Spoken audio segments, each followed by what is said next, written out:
Good morning and good afternoon, everyone, and a very warm welcome to our World Public Transport Day live stream for the Asia-Pacific region, including ANZ and India. I'm Sue Chen, head of UITP Australia and New Zealand, together with my colleague Jia Wang from our China office and Anindita Ghosh from our India office.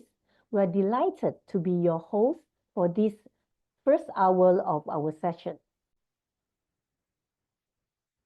World Public Transport Day was created by UITP to celebrate the essential role of public transport in shaping sustainable, inclusive, and people-centered cities. So, who are we? If we are new to UITP has been around for 140 years, growing into a global network of 2,000 members across 100 countries. With 16 regional offices, we're on the ground wherever public transport is moving people today, and wherever it is being reinvented for tomorrow. Today, we're bringing you stories and contributions from across the Asia-Pacific region, a mix of live connections and video submissions from the public transport supporters, showcasing how they are driving public transport progress. We have around 50 organizations from 13 countries sharing their contribution in this live streaming. Before we start with the order of today's program, let's watch a short video about World Public Transport Day.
To officially open our live stream, it is my pleasure to invite Jeremy Yap to give an opening remarks.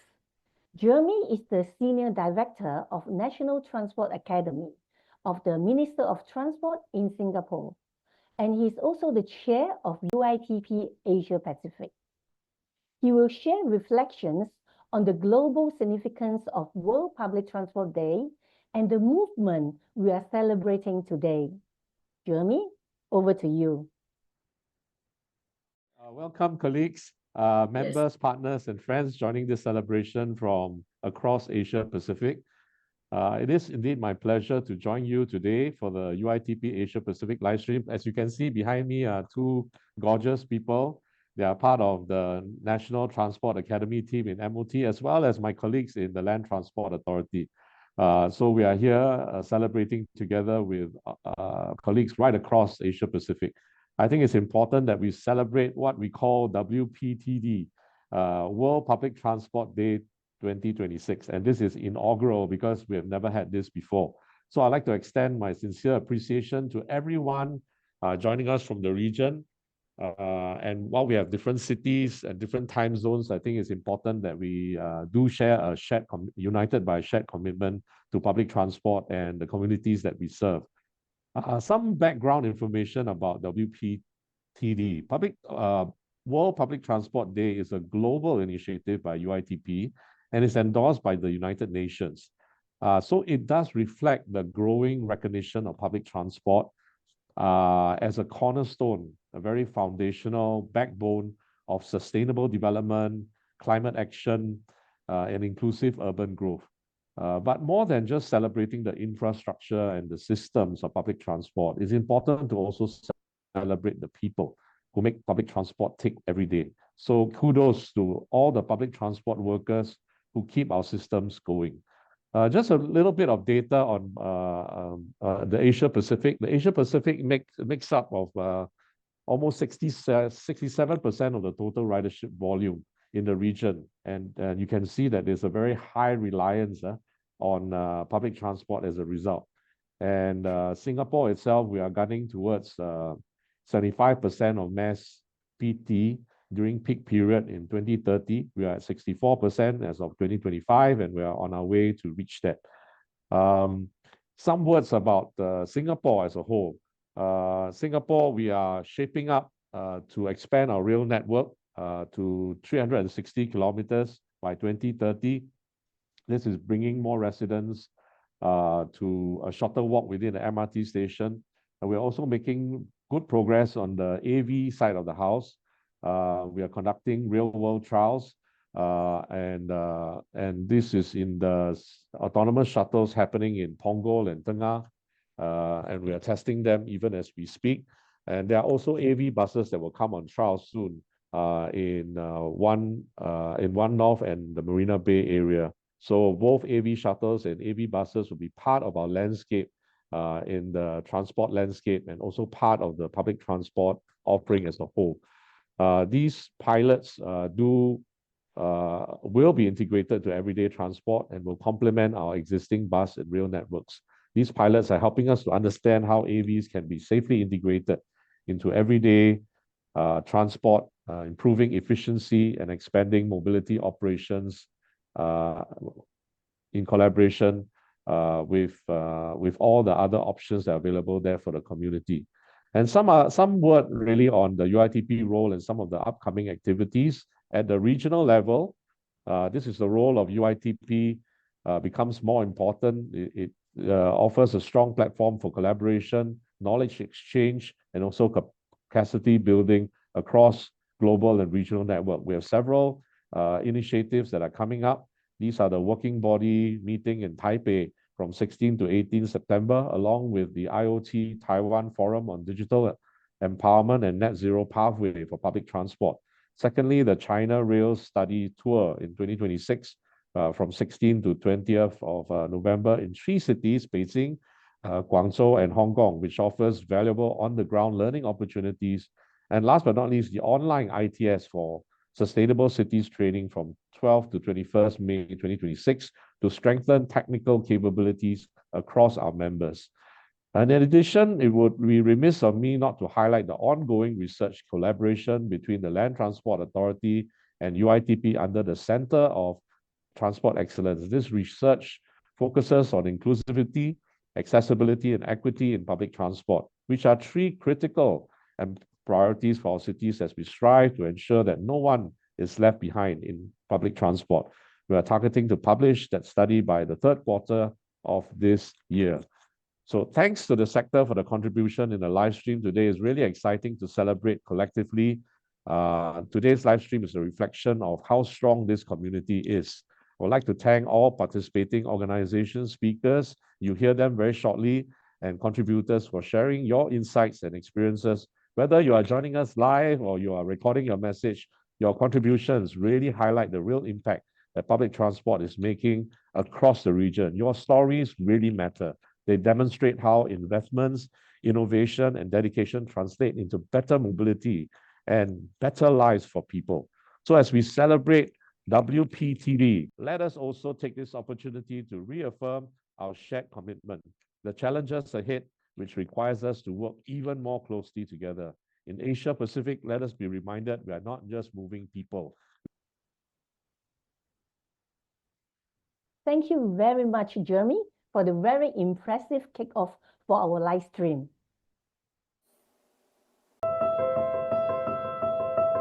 On behalf of Prasarana Malaysia Berhad, I am pleased to join the global public transport community in celebrating World Public Transport Day organized by UITP Asia-Pacific. Public transport plays a vital role in shaping sustainable, inclusive and livable cities. It connects people to opportunities, strengthens communities and supports economic growth. In Malaysia, Prasarana is proud to play a key role in supporting urban mobility by providing reliable and accessible public transport services for millions of passengers every day.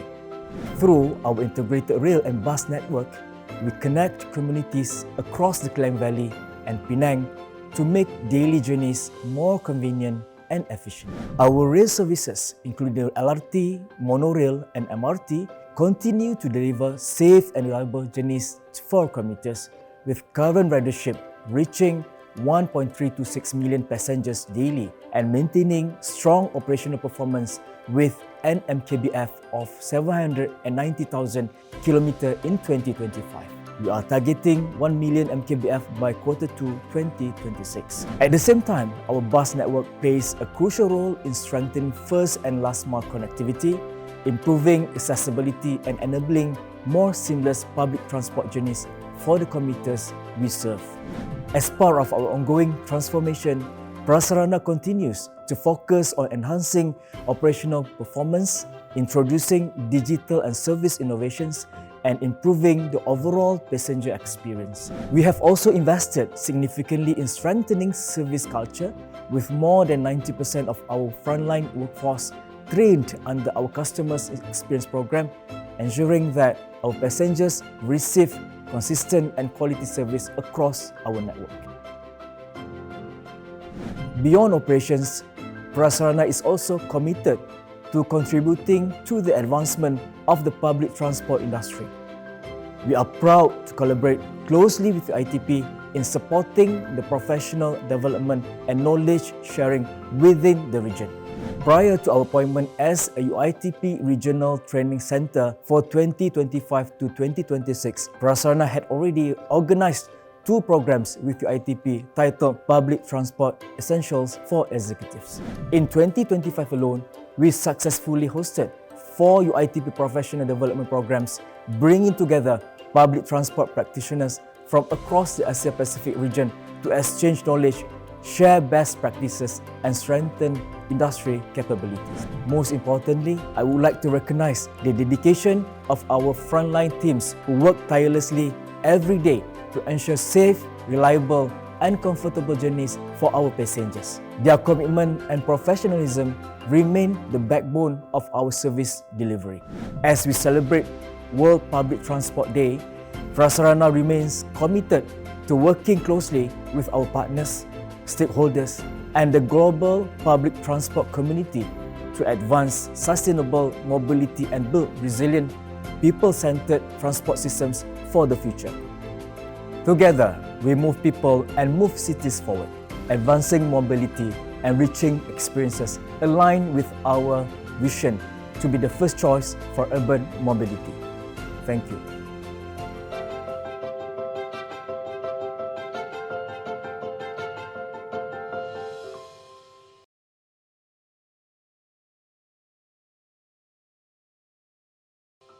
Hello UITP.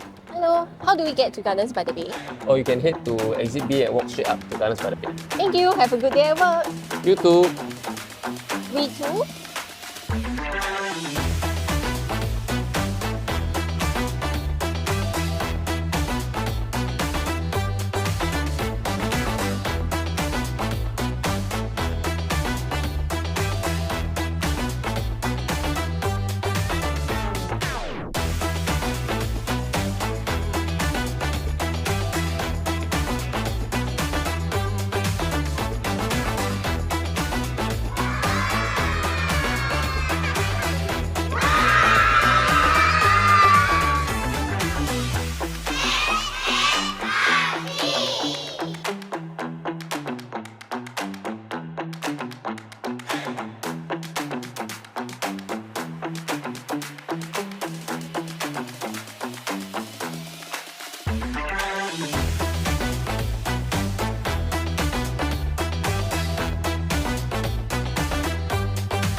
let's feature Shenzhen Bus Group, one of our regional training center and internationally recognized for operating the world first fully electrified bus fleet. As chair of our Asia-Pacific bus platform, Shenzhen Bus Group continue to lead innovation in sustainable mobility. Let's take a journey through the evolution of Shenzhen's public transport system over the decades. Let's see an awesome video prepared from Shenzhen Bus Group. Public transport keeps cities moving and connects people to everyday life. It shapes how our cities grow and how we experience them. Around the world, we learn from each other and move forward together. Through UITP, we stay closely connected with our peers around the world. We share our experience and turn ideas into practical solutions together. At Shenzhen Bus Group, we are proud to be part of this global progress. Time leaves its mark as our wheels roll on, and every journey reflects the growth of this city. These 50 years mirrored the development of Shenzhen, with every journey driving us forward. The pursuit of excellence marked our shared belief. Looking back to where we started, we still carry the same commitment and dedication. In 1975, Shenzhen Bus Group set out with 2 vehicles, 12 employees, and 1 bus route. Together with the city, we forged a new chapter in public transport. As reforms advanced, we launched the first conductorless bus route in China, setting a new benchmark for operational efficiency. Air-conditioned buses soon followed, signifying another upgrade in service standards. Paper tickets gradually faded, replaced by contactless and digital payment systems. Spanning across buses and taxis, we led the city into the era of the electrification, enabling Shenzhen to become a forerunner in green mobility. Zero-emission travel has shaped an eco-friendly urban environment. 5G technology has empowered depot operations, and the first smart bus fleet in Shenzhen took to the road. Technology improves the travel experience, making every trip smarter, safer, and easier. Autonomous driving unveiled a new page, hitting a new milestone in technological innovation.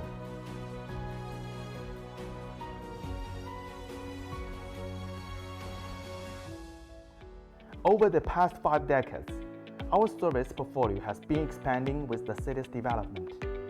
Our mission remains resolute: to serve the public with better journeys every single day. 欢迎乘坐深圳公交。 We continue to open new pathways for public transport. Passengers are our top priority. We care about every onboard individual. We make every route a scenic path and every trip a part of living.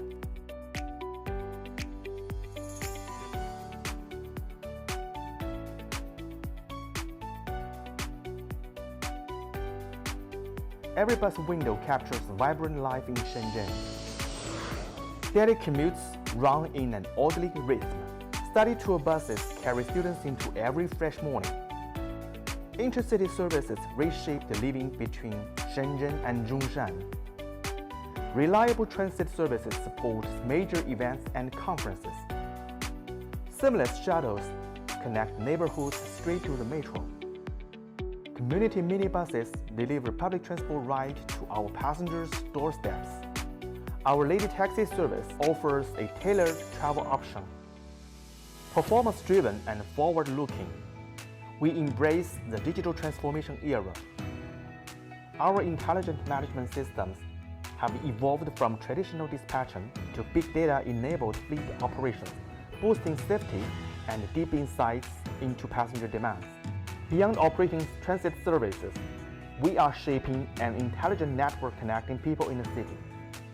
We built the city's largest super-fast charging network, serving the entire Greater Bay Area. We also operate pilot depots, integrating PV generation, system monitoring, charging, energy storage, V2G and B2G, so that every kilowatt-hour of energy fuels green innovation. For 50 years, we've stayed true to our mission and kept moving forward. We actively share our experience and solutions worldwide.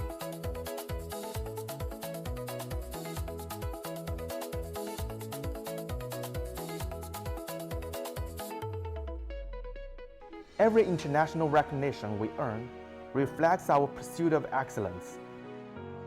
We take pride in our company, where we serve the travelers and stand as one family.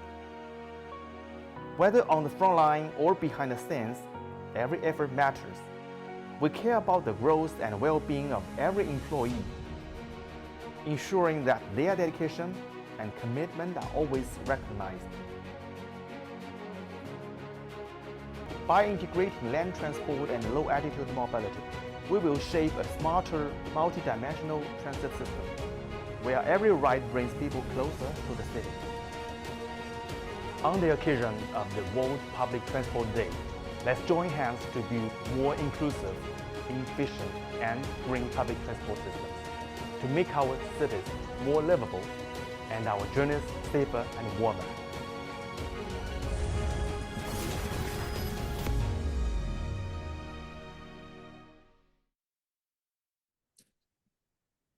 Thank you very much, Ethan, for this inspiring and impressive video, taking us through the transformation and innovation of Shenzhen public transport.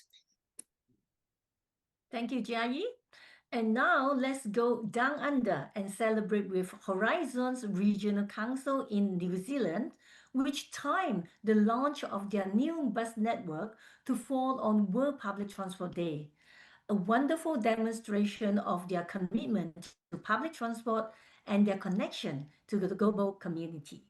I would like to invite Jono Gulaska, Senior Communication Advisor from Horizon Regional Council, to join us with a live presentation from the launch site of Wanganui new bus services.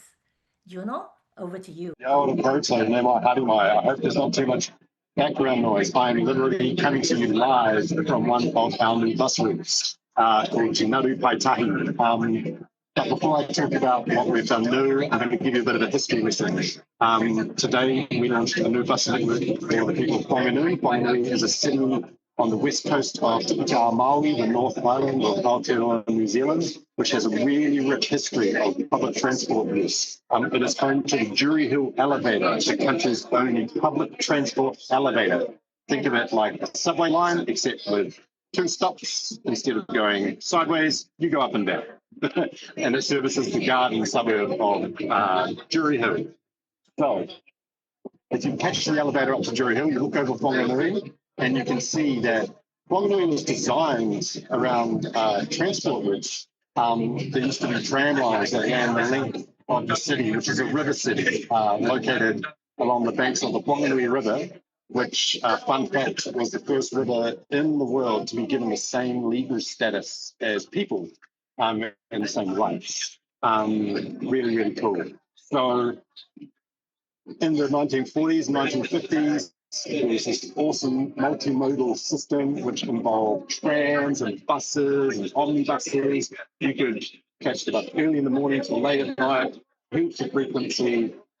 There's some timetables and information from the time which indicates that there were upwards of 3.5 million passenger trips in Whanganui, which for a city at the time of about 40,000 people is a heck of a lot of bus trips.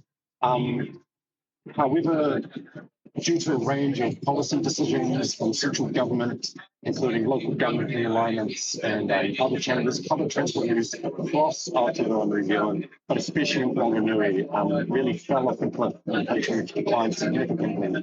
Until a few years ago, there were only about 90,000 passenger trips per year in Whanganui, a massive, massive decline.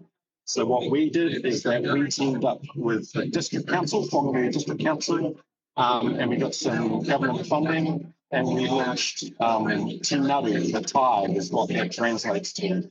High-frequency direct route from a suburb up the river, Aramoho, down to the beachside suburb of Castle Cliff, going by main locations such as the hospital, the CBD, shopping centres and things like that.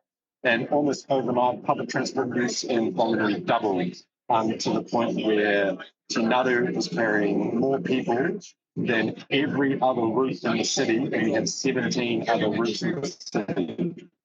So one carried more than every other route in the city. And all the other routes were what you call coverage routes. They took a long time, went through suburbs, very infrequent, some happening, once every 3 hours, not really the option or the last resort.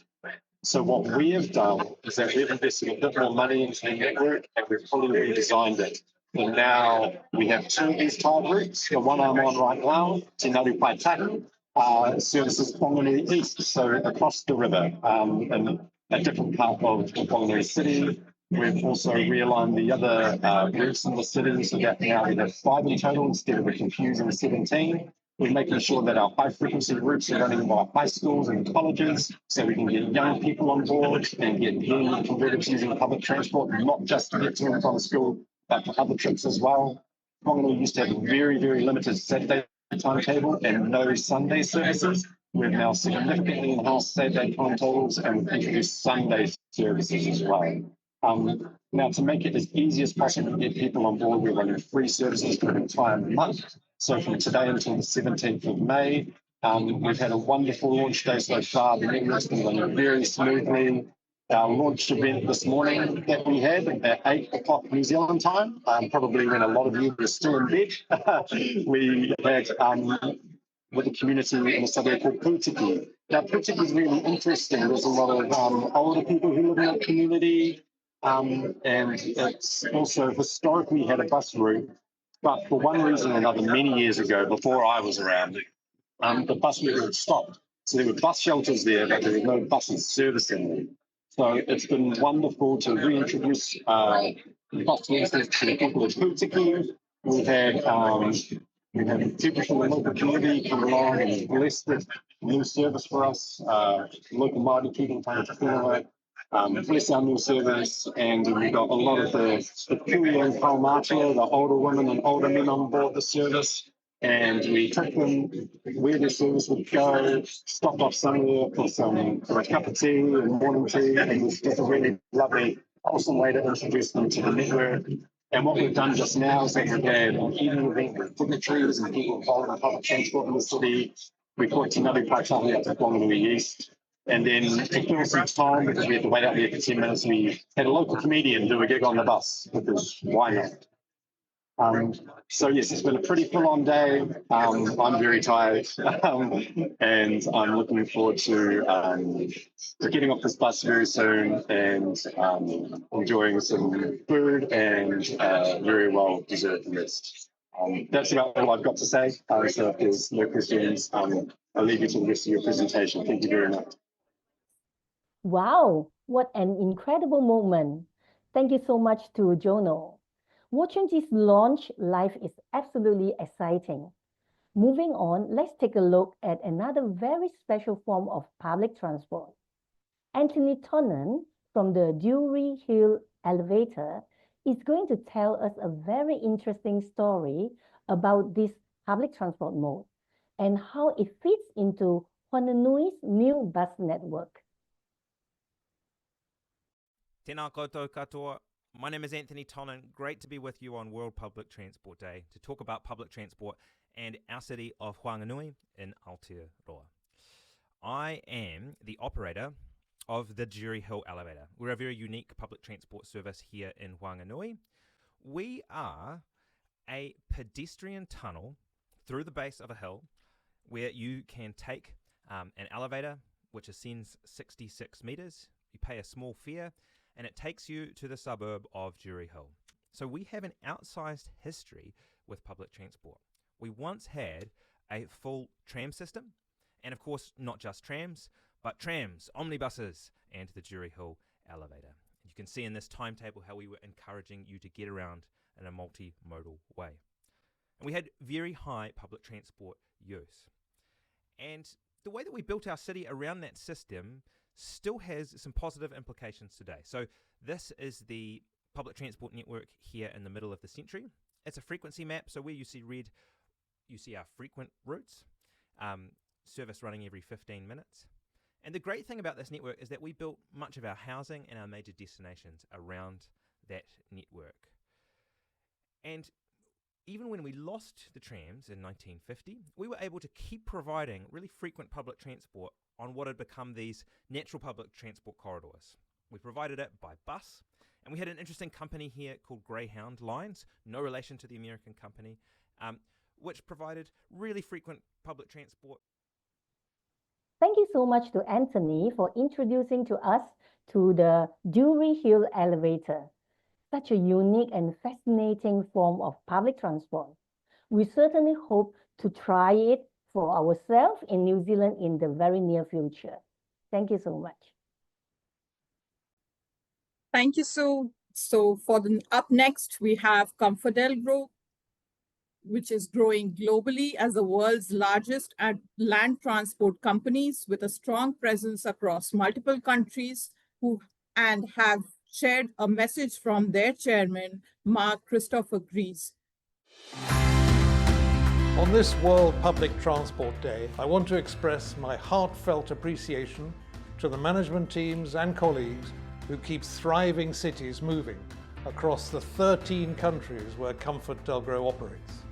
From the first service of the day to the last, these everyday journeys are made possible because of your dedication, often behind the scenes, to keep services running smoothly.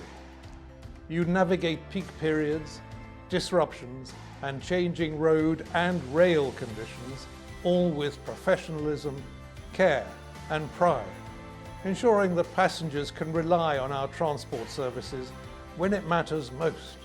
This is how our purpose, mobility for a better future, is brought to life through all our people who place safety, responsibility, and service at the heart of what you do.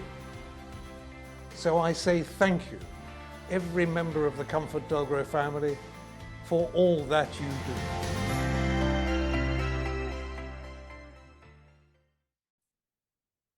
We have Thank you, now Mr. Grease, for a thoughtful message for the World Transport Day, highlighting the appreciation for the efforts and the achievements of your colleagues for keeping services running smoothly in cities. That's a great video from ComfortDelGro, and we have now seen Malaysia, Singapore, and New Zealand. It's truly impressive to see what they have done for making public transport a better way of mobility. We even see someone is already on public transport. That's what we want today. And now let's, through a short video, to glance the finance and international commercial hub, the development and initiatives introduced in Shanghai public transport. Let's see what they've done in Shanghai.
Thank you, Shanghai Municipal Transport Commission. It was a great video to introduce everyone to Shanghai and welcome everyone to come to Shanghai and enjoy our public transport. Thank you, GI. Hope our audiences are already having fun now. Request you all to comment, share your thoughts, and let us know from where you guys are watching from. And up next, we have Malaysia to showcase the Malaysia Rapid Transit Corporation that leads Malaysia's metro rail agenda by delivering sustainable integrated transport infrastructure that connects communities, drives economic growth, and transforms cities. May we have the video, please? Warm greetings from Malaysia. Happy World Public Transport Day from MRT Corp. It's great to see public transport recognized as the lifeblood of cities, connecting people and opening up opportunities. MRT Corp is the agency entrusted by the Government of Malaysia to lead the nation's metro rail development agenda. Our projects are not just about connectivity. They enable better lives, support more sustainable cities, and create long-term value. We see public transport as a powerful community enabler, a space where people connect, interact, and experience the city in new ways. Across our network, we translate this vision into action in different ways. At one of our busiest interchange stations in Kuala Lumpur, we transform the space into an immersive experience inspired by House of the Dragon. For a moment in time, commuters were no longer just passing through. They were part of something engaging, memorable, and shareable.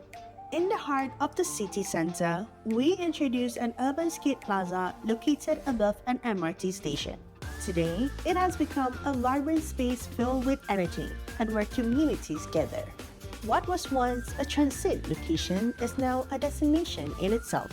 And then, there is Kereta Api Sarung, a celebration that brings thousands of Malaysians together as one community.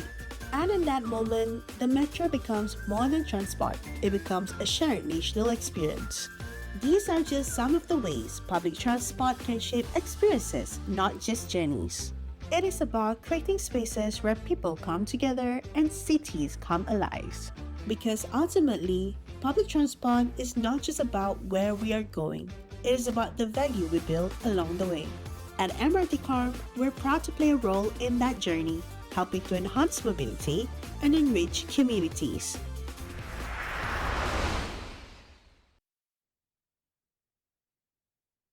Thank you, MRT Corporation Malaysia, for the interesting video and showing public transport as a lifeline of cities.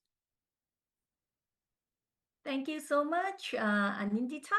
So up next is Professor Robbie Nepper from Monash University's Mobility Design Lab, a research group of people dedicated to reimagining the mobility through design, collaboration, and life experience. So Robbie, please take it from here. Thank you very much, Sue, and hello, everyone. My name's Robbie, and I'm from the Mobility Design Lab at Monash University. Next slide, please. Great. My question is to you all today, how did you get to public transport? We often walk to public transport, and sometimes we even catch a bus and then catch a train.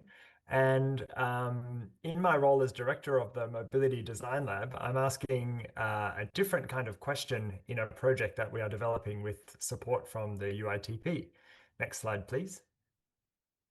And the question we are asking is, how can we combine the benefits of two really good low emission transport modes into what we call a super mode? And that is, we're looking at the combination of bicycles and public transport. So the bike and public transport super mode has a lot of wonderful things that it can offer to public transport, including much faster access.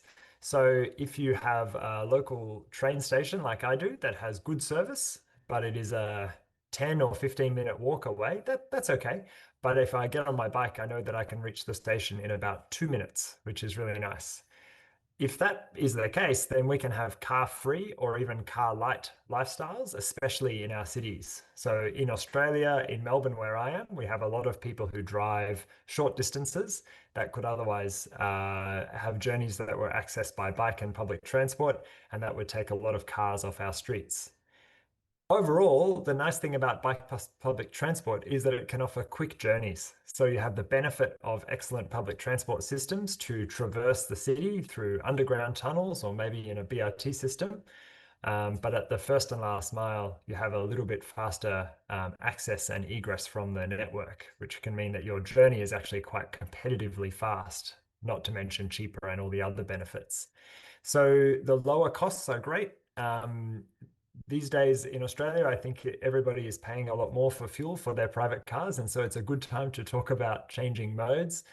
And the last thing that's quite interesting, especially to all my transport planner friends, is that if you consider the catchment area of a public transport node, like a bus stop or a station, the walking distance is so far, but the bike distance can be about 4 times greater.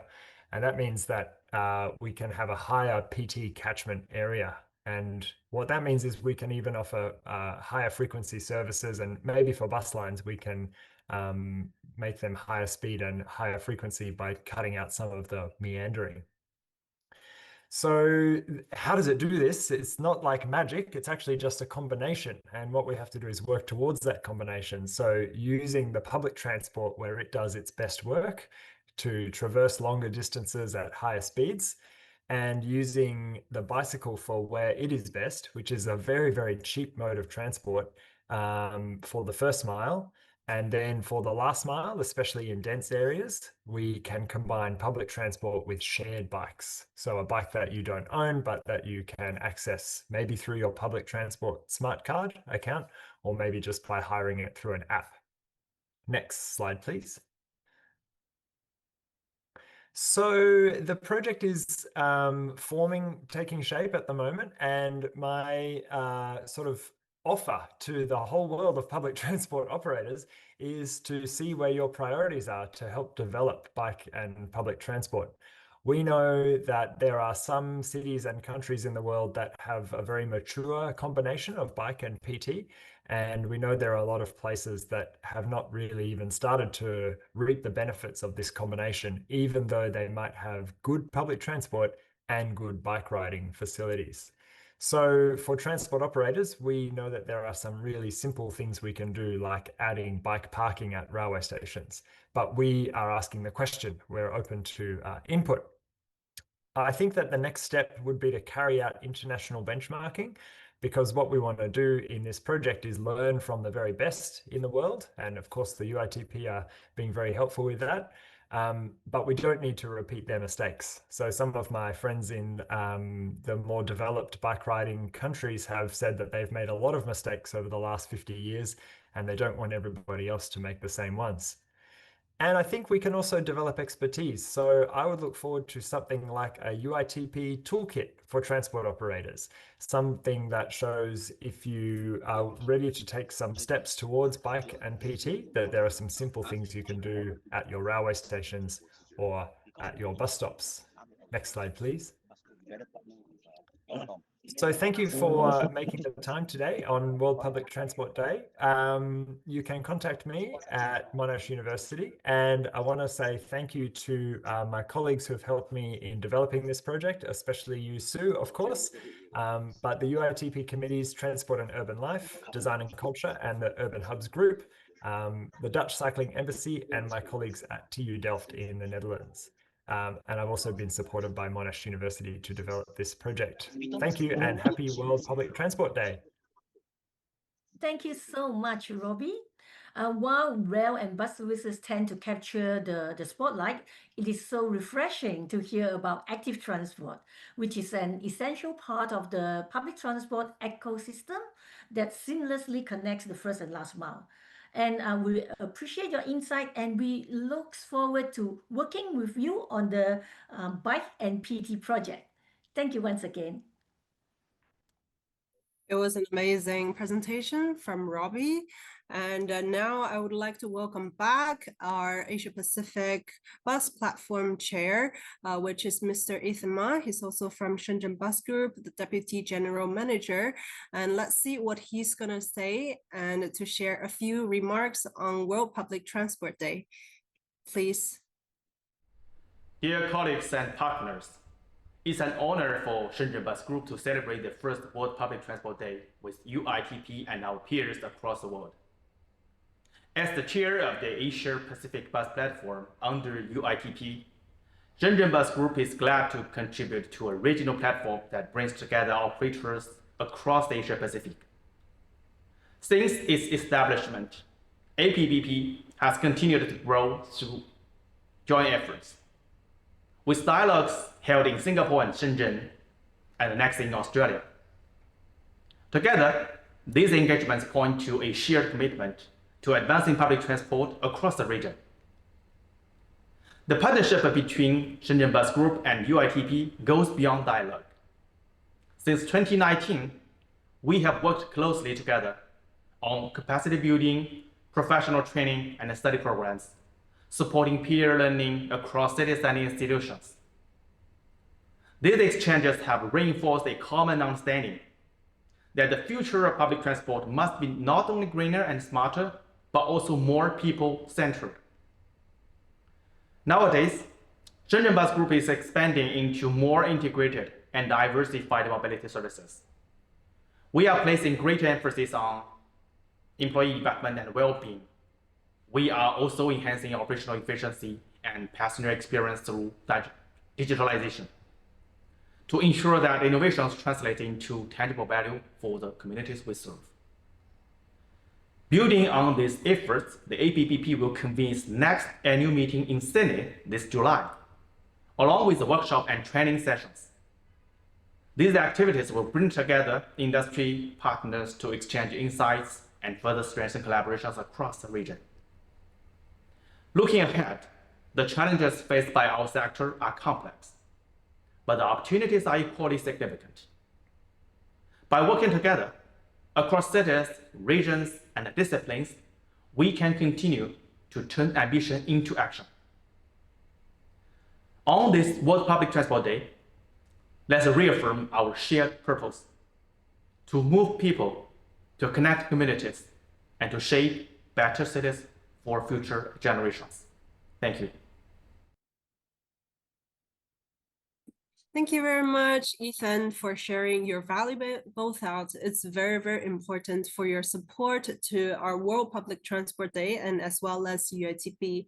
And next, we would like to hear from YTL, a key player in Malaysia mobility landscape, contributing to rail infrastructure development and sustainable transport initiatives.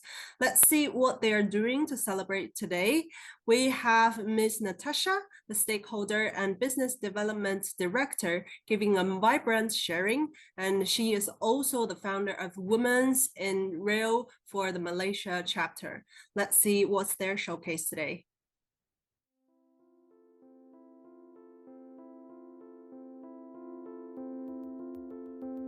In celebration of World Public Transport Day, I'm pleased to share with you that YTL Construction has completed a 192-kilometer rail line in the southernmost part of Malaysia. We've built a rail line which connects the topmost part of Johor to the southernmost part of Johor, which will automatically link us to Singapore.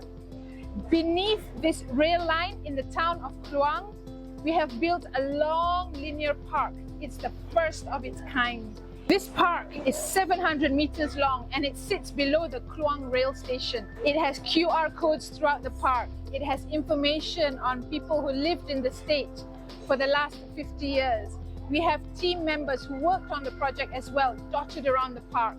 We've got memorabilia from days gone by from the rail space. We have reused and recycled and repurposed sleepers, rail ballast in order to ensure that this park is sustainable and friendly for the environment too. So as part of World Public Transport Day, Women in Rail Malaysia, in partnership with YTL Construction, will organize a most exciting train ride from Kuala Lumpur down to Kluang We're going to be bringing with us students, as well as the media, and as well as our Women in Rail Malaysia members. We want them to experience for themselves the beauty of the park, the immersion within the QR codes that they have and the history, and being able to share all that.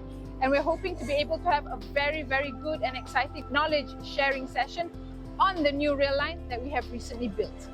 I send warmest wishes and best greetings to all rail, transport, mobility stakeholders throughout the world. Happy World Public Transport Day. Happy World Public Transport Day!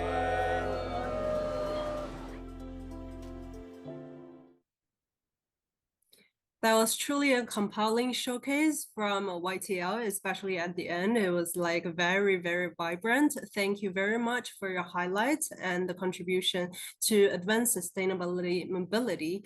And now let's heading back to China with Guangzhou Public Transport, a leader in green mobility and one of our earliest adopter of large fleet electrification, and also the leading company of autonomous driving buses, the largest scale in China. And let's hear from them today. Let's see what they're doing in Guangzhou.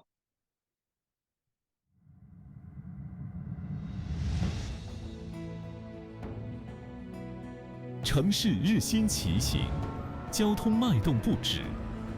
作为城市运行与可持续发展的核心动脉，公共交通承载着提升发展效率、增进民生福祉、引领绿色转型的深刻使命。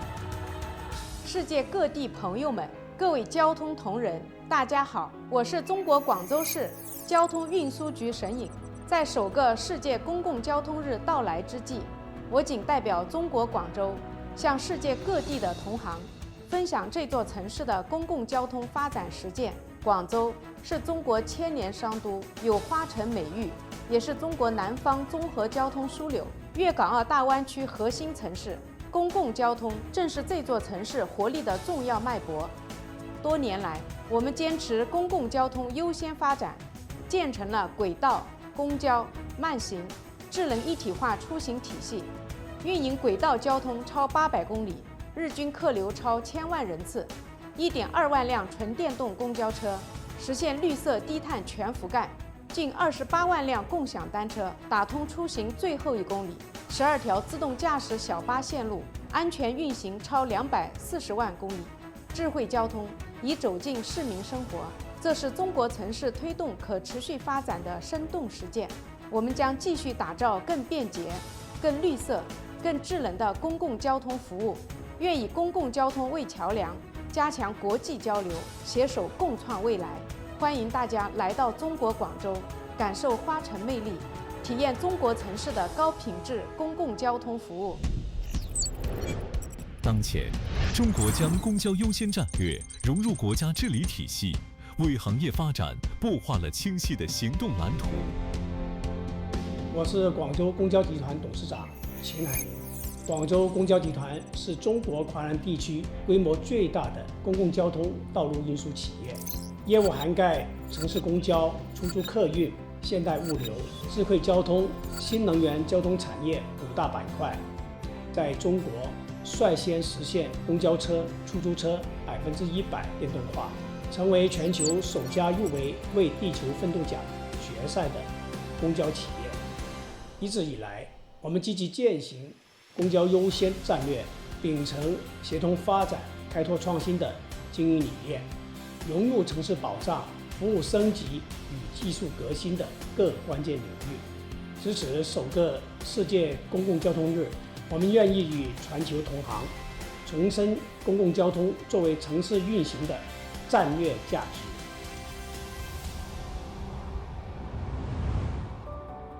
把握城市发展脉搏，精准满足市民高效、便捷、可预期的出行需求。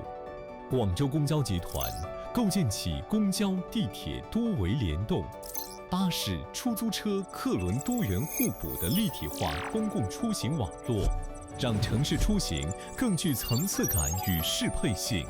其中创新推出的地铁快巴系列线路，系统推进2线深度融合，线路长度控制在5公里内，高峰期发车间隔约5分钟，接驳点设在地铁口50米范围内，实现出站即上车，到站有指引，优质服务。地铁快八不仅是运营模式的优化，更是一场以短距离、高频率、快速接驳、信息联动为特征的系统性服务变革。广州公交集团致力于实现轨道交通与地面公交的高效协同，系统性优化城市出行生态，推动公共出行服务连接更紧密，运行更高效，让有爱成为可感知的出行温度，让自动驾驶跑起来。当前自动驾驶已成为全球科技竞争与产业发展的战略制高点。广州正在全域开放无人驾驶场景。广州公交集团将自动驾驶定位为培育行业新质生产力、驱动转型升级的核心引擎，率先获批中国首批 L4级自动驾驶规模化示范应用资质。正加速推动自动驾驶从技术示范迈向常态化商业运营。在规模化运营实践中，已累计投入150辆自动驾驶巴士，开通28条自动驾驶示范线路，服务乘客超126万人次，安全运营超245万公里。同步投入155辆自动驾驶出租车，累计服务45万人次，行驶超过1000万公里，运行时长超过80万小时，充分验证了技术的可靠性与应用潜力。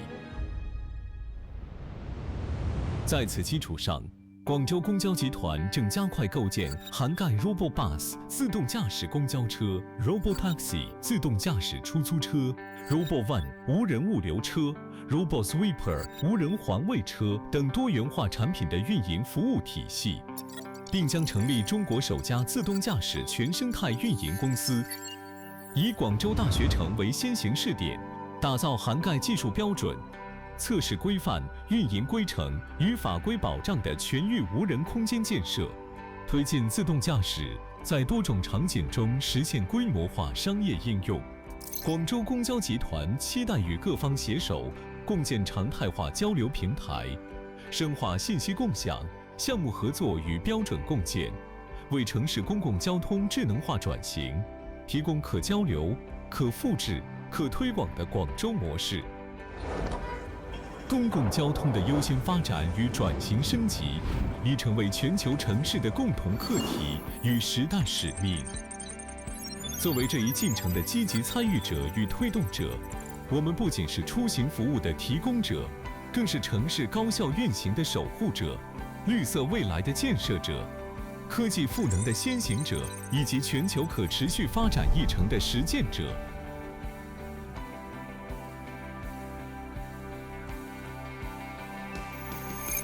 在此，我谨代表广州公交集团向全球公共交通同仁、各界伙伴及广大市民朋友发出倡议：大道同行，公交优先，科技赋能，绿色出行。期待与社会各界坚持绿色化、智能化、融合化，携手推动全球公共交通高质量发展。呼吁市民朋友以绿色为帆，以科技为翼，主动选择公共交通出行方式，共筑全球公共交通的美好未来。祝世界公共交通日活动取得圆满成功。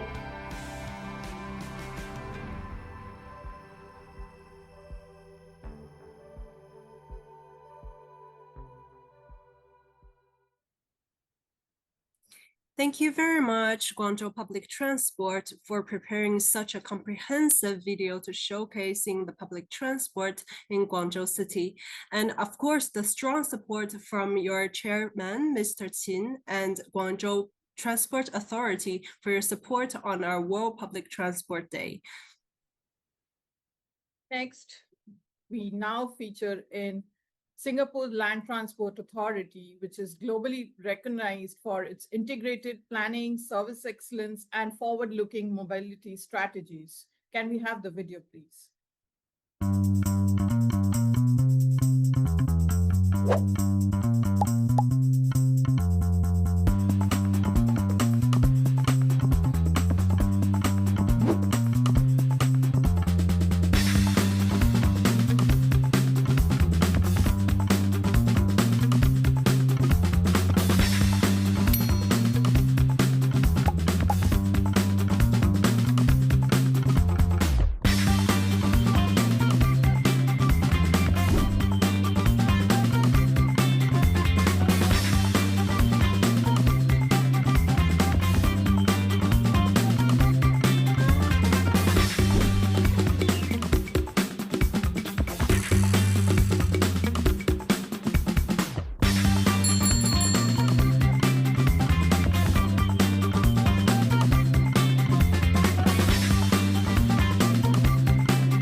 Thank you, LTA, for highlighting your continued efforts in building a safe, efficient, and sustainable land transport system for the future of Singapore City.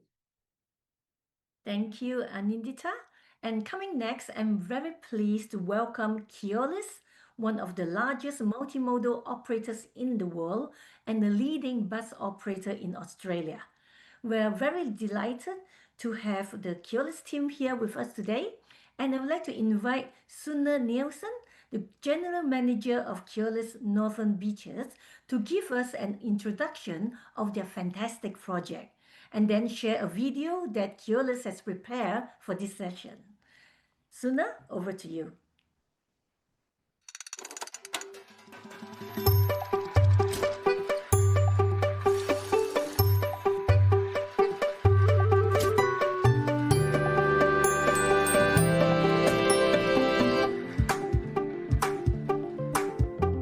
Welcome to Keolis Northern Beaches.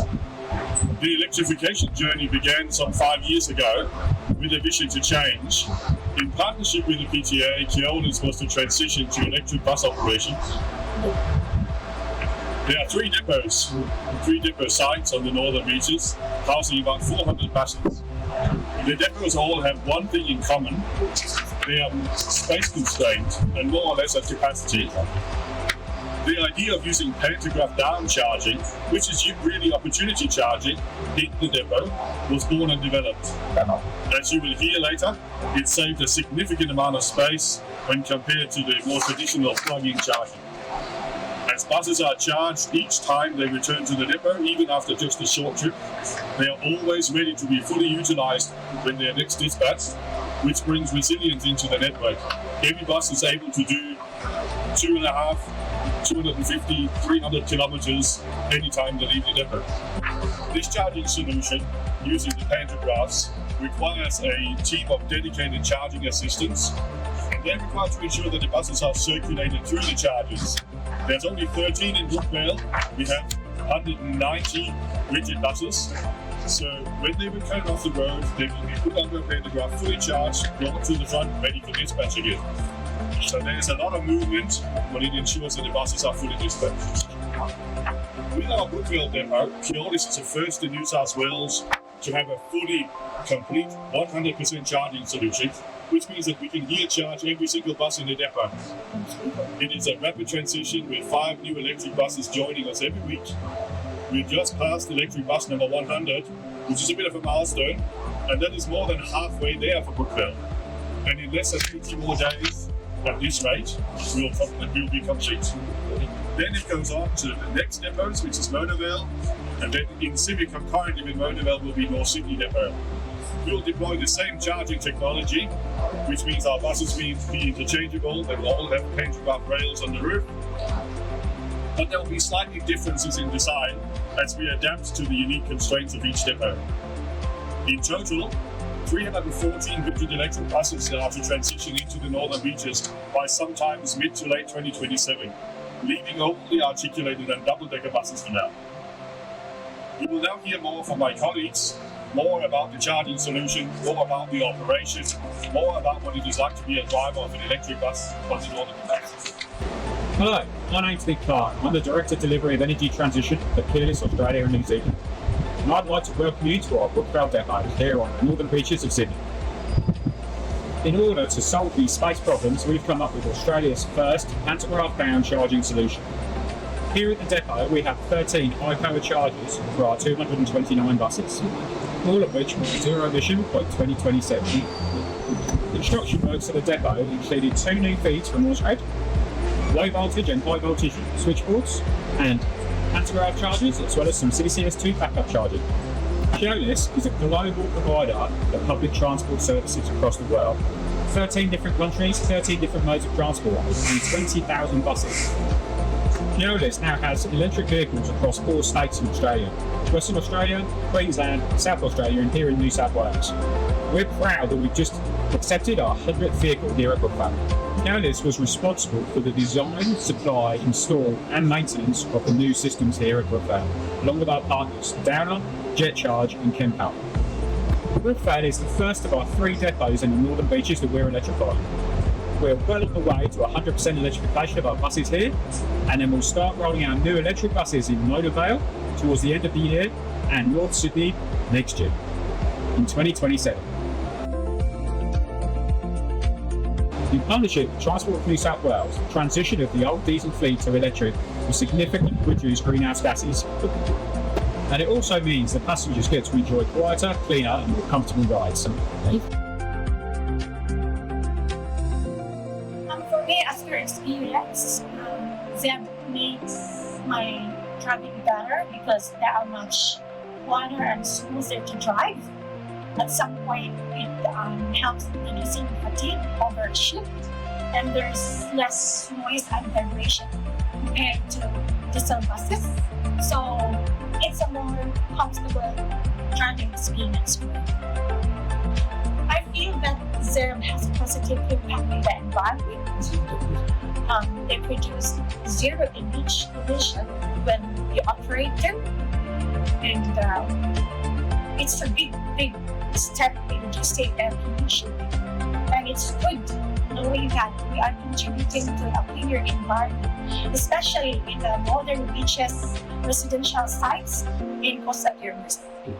Welcome, my name is Robert McCacken. I'm the Head of Operations at Keolis Northern Beaches. At our Brookvale Depot, we are proudly operating a growing fleet of zero-emission buses, including the custom Denning, Yutong and Photon buses. Each of these vehicles represent a step forward in how we deliver safe, reliable and sustainable public transport. From an operational perspective, this transition is more than just introducing a new vehicle, it's about transforming how we run our network. We're integrating new charging infrastructure, including pantograph systems, which allow us to efficiently charge buses at a scale and ensure that we are ready to meet peak service demands every day. What particularly excites me is how this technology is reshaping the way our teams work. Our drivers, duty officers and depot teams are adapting to new systems, new processes and new ways of thinking about our fleet management. It's a shift that requires strong leadership, planning, collaboration across the entire operations.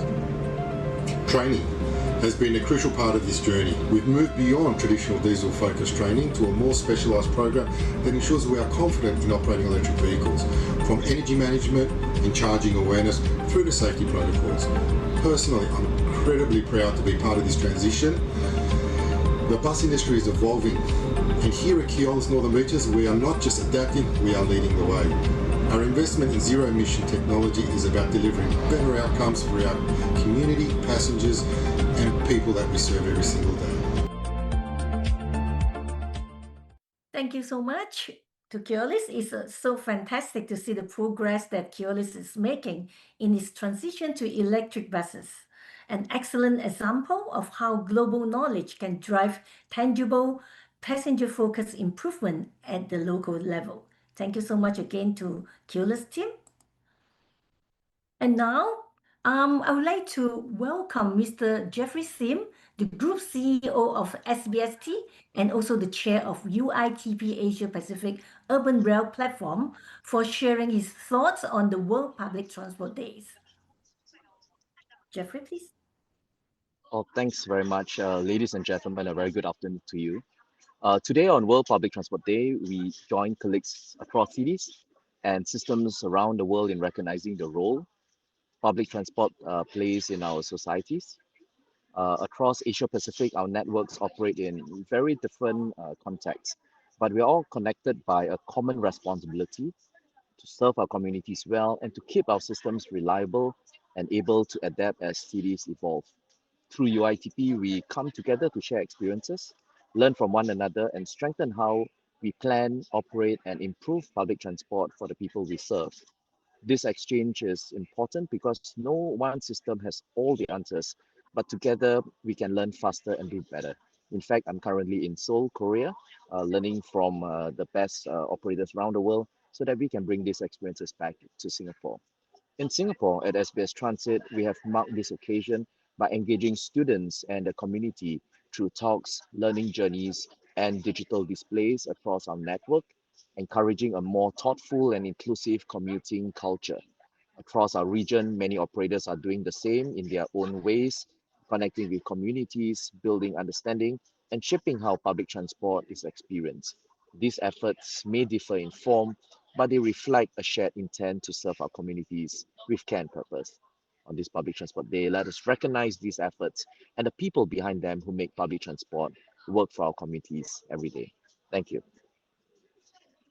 Thank you so much, Jeffrey, for your strong support for the World Public Transport Day and as well as to UITP. Thank you. And now let's take a look at the video showcasing SBST's commitment to provide safe, reliable, and sustainable journeys for Singapore.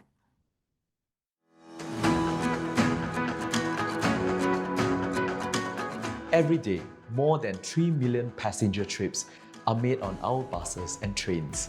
These are journeys to work, to school, and to loved ones, each one important.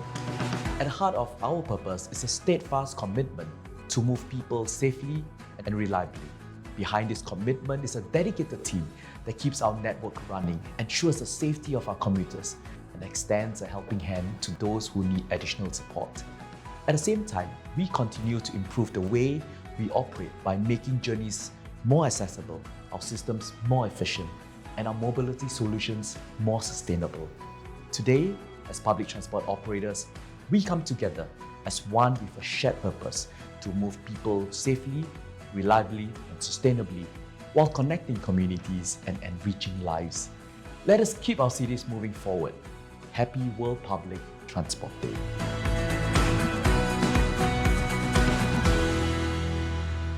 Thank you once again to Jeffrey and to SBST for sharing the video. It truly highlights the people, passion, and responsibility behind SBST work in serving the Singapore's communities. Let us now turn to the technology powering the modern public transport. Seamless payment systems are critical to create the smooth passenger experiences.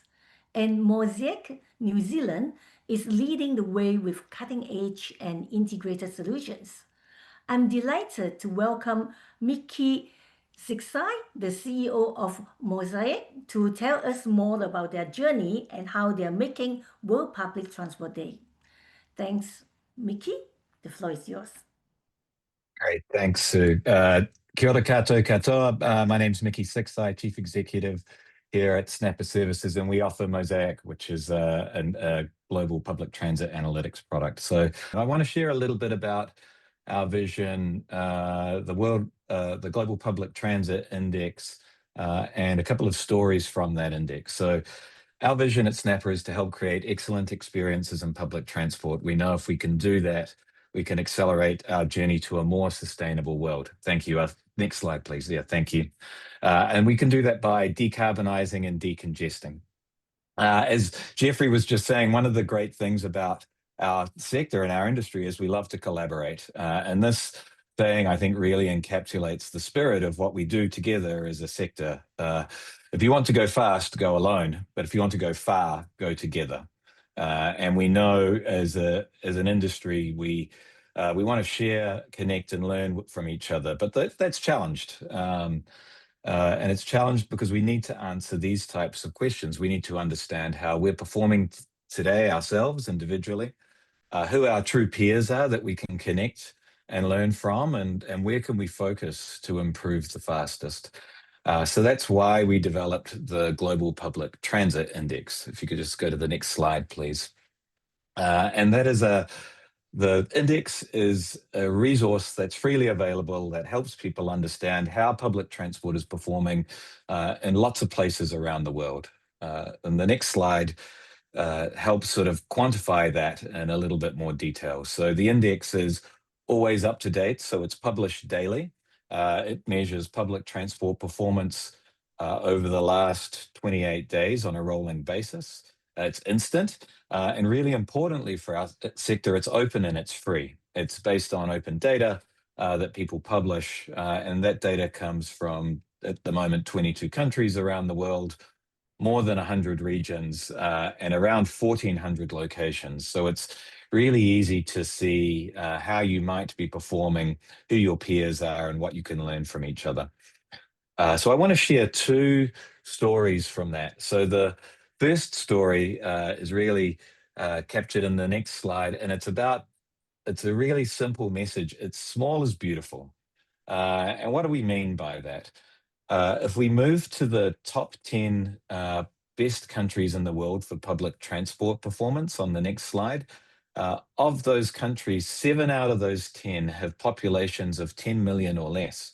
So these are not the mega countries with the massive budgets. These are countries who are relatively small. They'll be funded through taxes. They'll be generally facing the same funding constraints that most of us are.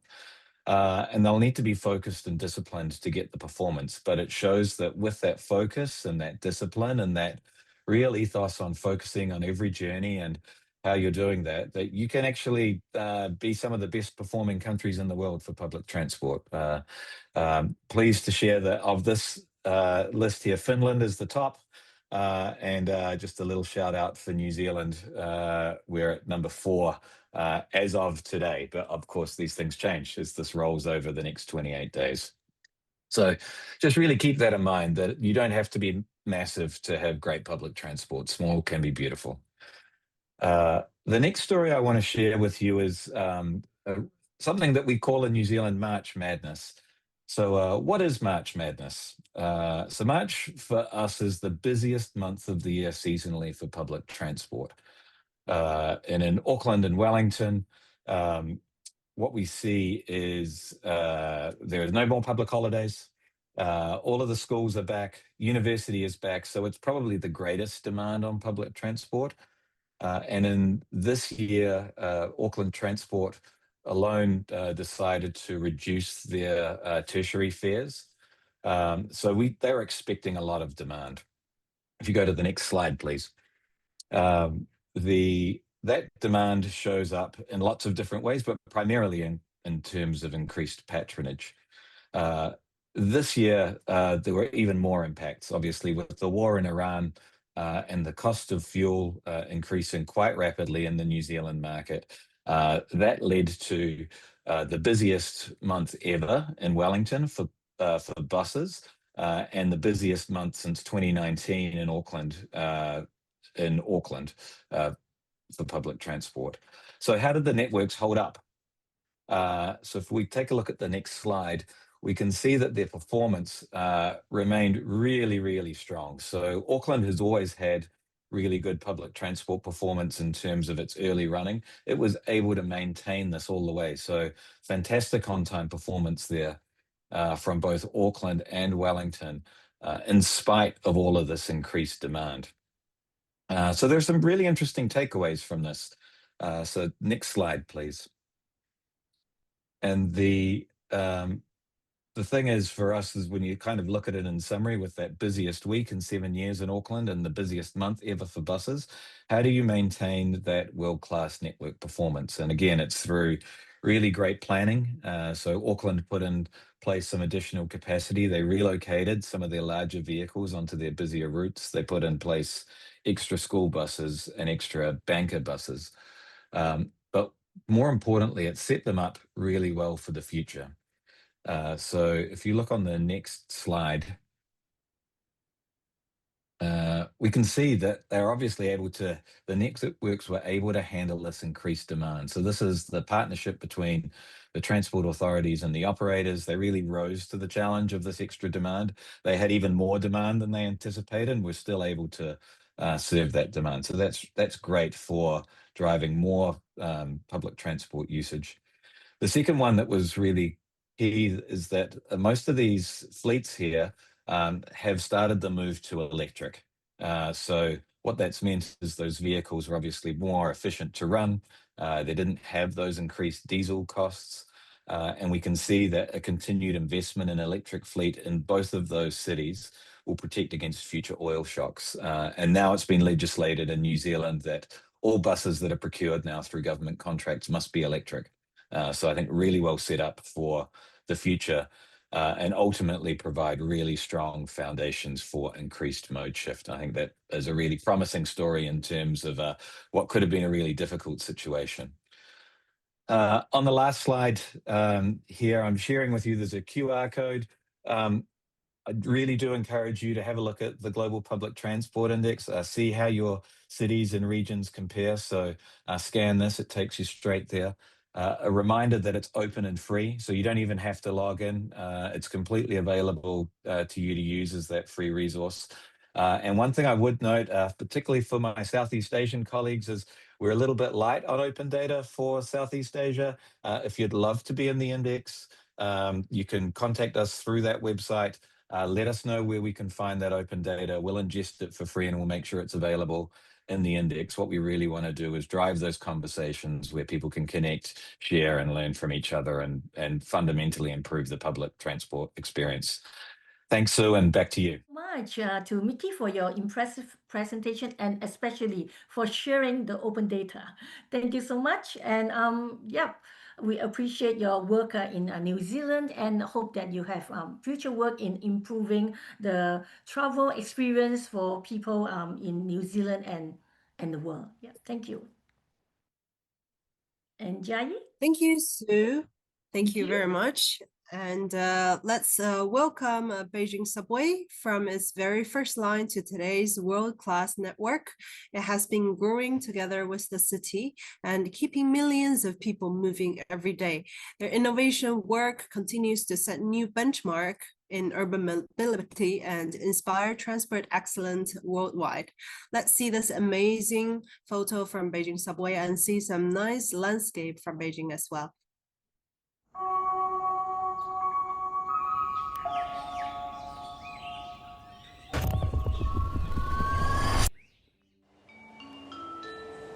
曙光初照长安街，暮色轻染祈年殿。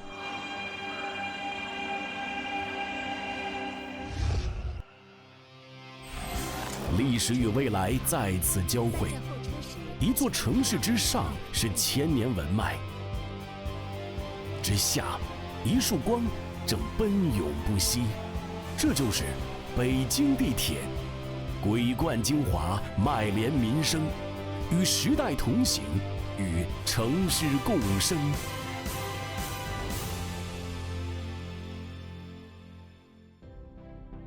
1970年，中国首家城市轨道交通运营企业在精华大地诞生，使命始终如一，畅通北京，让首都更美好。从一条线到一张网，20条线路。614公里里程，年客运量超27亿人次。每一段行程都是一份信任的托付。大家好，我是北京市地铁运营有限公司总经理岳勋。北京地铁自1969年新中国第一条地铁建成通车以来，已走过50余载发展历程。从最初的单线起步，到如今织就覆盖全域的世界级轨道交通网络，我们始终承载着首都交通大动脉的使命，也见证并参与了中国式现代化在轨道交通领域的生动实践。每一公里线路的延伸，都镌刻着时代印记；每一次列车的启程，都承载着市民的期待与我们的责任。面向未来，北京地铁将继续以服务国家战略为引领，以赋能城市发展为己任，以增进民生福祉为初心，深入践行双碳战略，主动服务京津冀协同发展，积极投身智慧北京建设，勇担使命，实干笃行，奋力书写新时代中国首都轨道交通高质量发展的优异答卷。513准备发车。安全是乘客托付的基石，我们以制度固安、管理稳安、科技强安、人才兴安。国际地铁协会对标中，综合排名持续位居世界前列。以8号线为试点的双重预防机制，已推广至全网，成为北京地铁经验。全年列车走行超5.5亿车公里，服务可靠度稳步提升。全国首家覆盖全业务链的实训基地，年实训能力达15万人次。人才强基，不负每一程托付。安全让每一次出发与抵达脚下更稳，心中更安。畅通是北京地铁核心承诺。灵活编组技术，20秒内完成车厢智能连挂与解编。1号线与8通线贯通，房山线与9号线跨线运行。10条骨干线路最小行车间隔压缩至2分钟，正点率国际领先。双井站视频智能分析系统，实时预警大客流。全年保障演唱会、体育赛事等大型活动超200场次，精准接驳8站2场，延长运营，加开临客，只为让出行更便捷。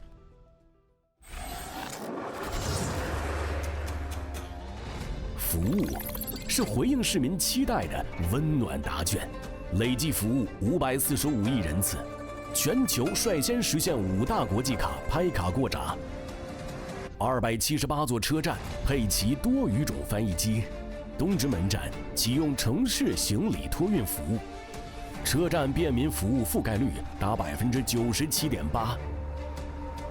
双温车厢、母婴室、无障碍设施、AED 设备、爱心预约。无论来自何方，每一位乘客都能感受到无碍畅行，宾至如归。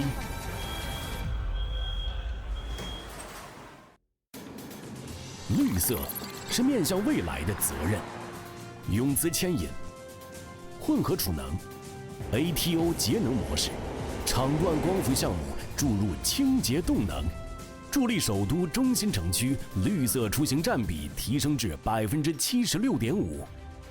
以绿色驱动，与低碳同行，每1公里都是对未来的承诺。大家好，我是北京市地铁运营有限公司董事长潘秀明。站在新时代首都发展的崭新起点，北京地铁将始终坚守畅通北京，让首都更美好的企业使命，紧扣服务国家战略、赋能城市更新、惠及民生出行的核心任务，矢志不渝，砥砺前行。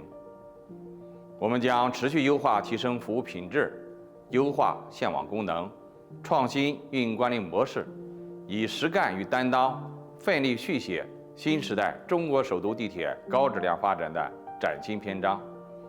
至此，首个世界公共交通日到来之际，我谨代表北京地铁，向全球公共交通领域的同仁致以诚挚敬意。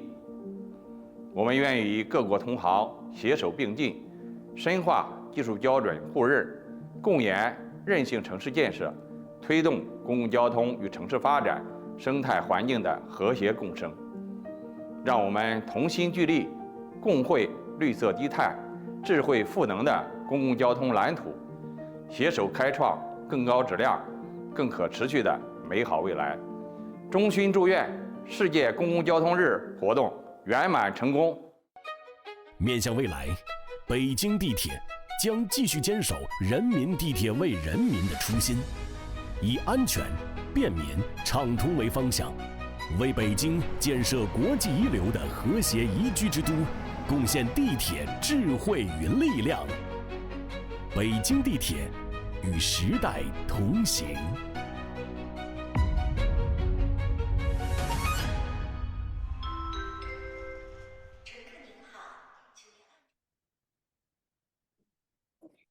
Thank you very much, Mr. Pan, the chairman of Beijing Subway, and its entire leadership team for the strong support to our World Public Transport Day and making the public transport more advanced, and for their contribution and effort in making urban mobility a safer, greener, and more efficient. Thank you so much to Jia. And now it's the turn of our partner in Australia and New Zealand, P10s. As the Regional Public Transport Association, Matthew Trick, the head of government collaborations and policy at P10s, will share how the association builds public confidence and advances the passenger-focused public transport across ANZ. Matthew, I'll pass over to you now. Thank you very much, Sue. There we go. I'm on there. Good morning, good afternoon, good evening, depending where you're joining this one. It's really great to be able to join UITP and support you as part of World Public Transport Day. I'm not sure who's driving the slides, but next slide, please. The wonders of technology. It's great that we can all come together on this one. I know there's been some audio problems as well, but it's one of the great ways that we're resilient on this one. So PTANS, the Public Transport Association Australia New Zealand, we're the peak body for all modes of public transport in Australia and New Zealand. So we're in a very unique position. We have over 100 members, but as part of that, our premier members are all of the government agencies that operate across those jurisdictions. So we work quite closely in bringing industry and government together and being able to have discrete forums on different topics, as well as public forums and a various mix of different activities. Next slide, please. That then is also reflected in terms of our leadership. So similar to UITP, this comes from government as well as from industry, and being able to bring people together to be able to have as forward-thinking discussions as we can, whilst being very practical in terms of we still need to literally keep the trains running across a wide range of jurisdictions, a wide range of urban, rural environments as well. Next slide, please. So what we really act as is very similar to UITP, but with a very significant regional focus, and really looking to be that trusted government partner, fostering the jurisdictional cross-sharing between jurisdictions, and trying to have as much international insight, but with local impact on that. So one of the key things we have with that are our pillar events. Next slide. Should hopefully go into the next one I have. Okay. I think we have slightly older slides, but I'll work with this one and see how we can go with that. So the key events that we have coming up at the moment is actually our Public Transport Policy Symposium at the end of the month. And it's interesting having seen quite a few of our members who are also members of UITP who are going to have representatives either attending or speaking at the Policy Symposium in Melbourne.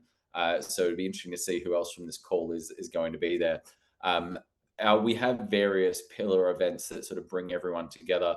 The big one that's coming up in November is the Global Public Transport Leaders Summit. I'll be able to speak to that one a little bit as well. But we have events, major events in New Zealand. We have various events around the country on a local basis. And wherever possible, we collaborate with our members as well as partners such as UITP, APTA in the US, and others. My area, I'm the head of government collaboration and policy, is very much that second column. So we also do a range of research, a range of working groups, and then be a conduit for knowledge and news that comes through that. And a little bit of a plug for our very long-standing now podcast about Women Who Move Nations. We are always looking for suggestions and nominations of people to join that, to have different perspectives. The only caveat is you must be a woman and you must be involved in public transport. So it's very broad for that being through. And the other one is then doing various things like site tours and study tours as well. Next slide, please. So just finally on this, and then we have a fun little thing that Sue and I put together for today to show after this. So this is just the Global Public Transport Leaders Summit. This is aligned to the COP31 climate conference, partly because Australia is one of the co-hosts of that, along with Turkey, and really being able to bring people together across 3 days. We have Andy Lord from the Transport for London and Adelgo from Paris coming to that one. So really just want to sort of support UITP as part of today. It's been some great conversations and presentations despite the audio issues. and going to hand back to whoever on the team is going to do the magic of the next thing that comes next. Thank you so much, Matthew, for the great overview of P10s and for your support, P10 support to the World Public Transport Day. And please stick with me for the next few minutes as we'll see how you and I made a 100-minute journey together.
On the 100-minute journey, such a fun way to bring P10s and UITP partnership to life. Thank you once again.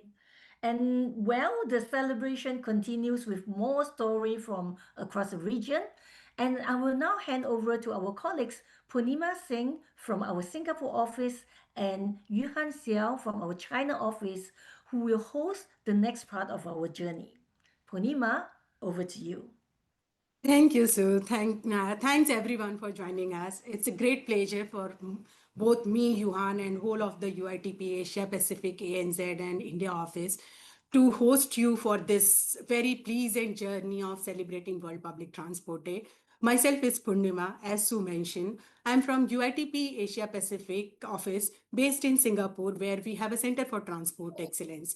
So along with me is Yuhan Xiao from China joining us. So Yuhan, let's share the interesting journey of our members, partners, and attendees who are celebrating this day with us. So over to you, Yuhan. Thank you, Purnima. Hello, everyone. I'm Yuhan. And we would like to highlight the Hanoi Metro, showcase the Vietnam's growth urban rail network and its role in shaping the more sustainable future of the cities.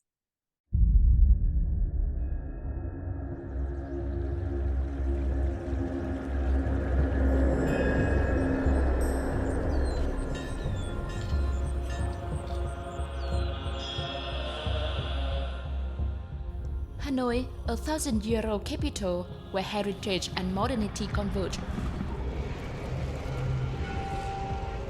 Urban railways are the lifeblood connecting a historic capital to its future, playing a vital role in easing congestion, reducing pollution, and fostering sustainable socio-economic growth.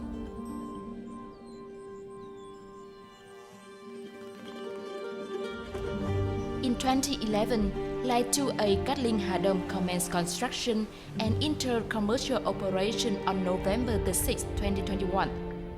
Line 3.1 Nhổn Hanoi Station began construction in 2009 and launched commercial service on August 8, 2024.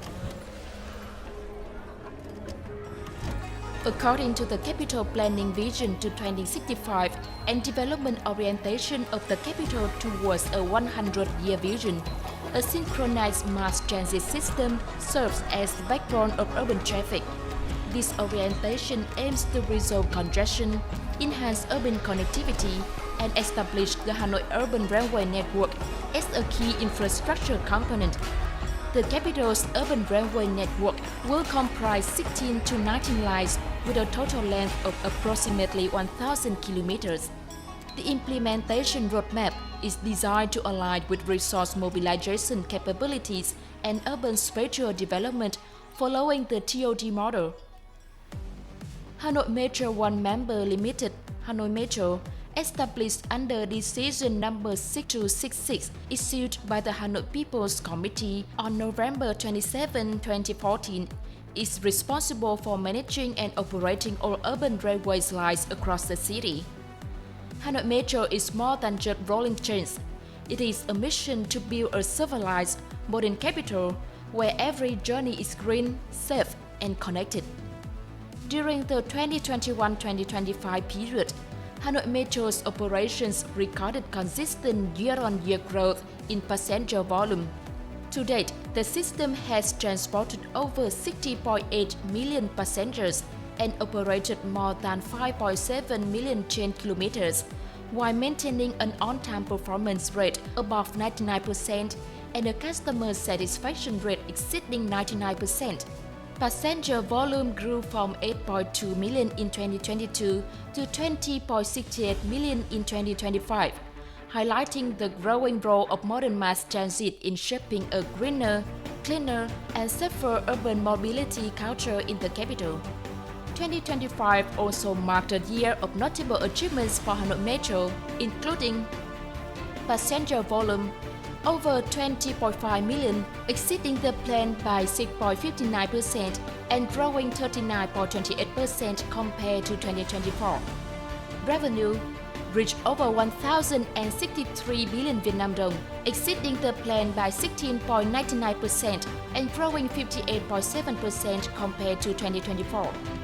Ticket revenue over 143 billion Vietnam dong, exceeding the plan by 28.25% and growing 58.14% compared to 2024. Safety and operations successfully operated 161,611 passenger trips and 1,756,495 kilometers with absolute safety. In implementation of Coordination Plan number 428 between the Ministry of Public Security, the Ministry of Construction, and the Hanoi People's Committee, Hanoi Metro has implemented electronic identification, authentication, and biometric recognition solutions across stations on both metro lines. After more than 8 months of operation, over 5.7 million passengers have used this system. This digital transformation promotes smart transport and seamless cashless payment for a better commuting experience. Vision, development orientation of Hanoi Metro. The year 2026 represents a pivotal milestone in our evolution, establishing the groundwork for our 2026-2030 strategy, aiming to build Hanoi Metro into a leading multi-business corporation in management, operation, and development of urban railways in Vietnam. To achieve these goals, we will implement 4 strategic breakthroughs areas simultaneously. First, focus on accelerating digital transformation in tandem with modernizing corporate governance and applying advanced technologies in the management and operation of urban railway passenger transport services. At the same time, implement integrated mobility solutions connecting urban railways with other urban transport modes, particularly green transport, delivering seamless door-to-door green mobility services to better meet the travel needs of residents and visitors in the capital. Second, strengthen maintenance capabilities and master core technologies in the management, operation, maintenance, and repair of rolling stock and urban railway infrastructure in parallel with developing a highly skilled workforce. Third, enhance business capacity and service delivery through the efficient utilization of urban railway infrastructure. Propose that the City People's Committee assign Hanoi Metro as the lead investor for the extension of Metro Line 2A from Yên Nghĩa to Xuân Mai, in association with TOD projects along the corridor, and implement real estate and commercial development projects by leveraging reports, existing stations, and surrounding areas.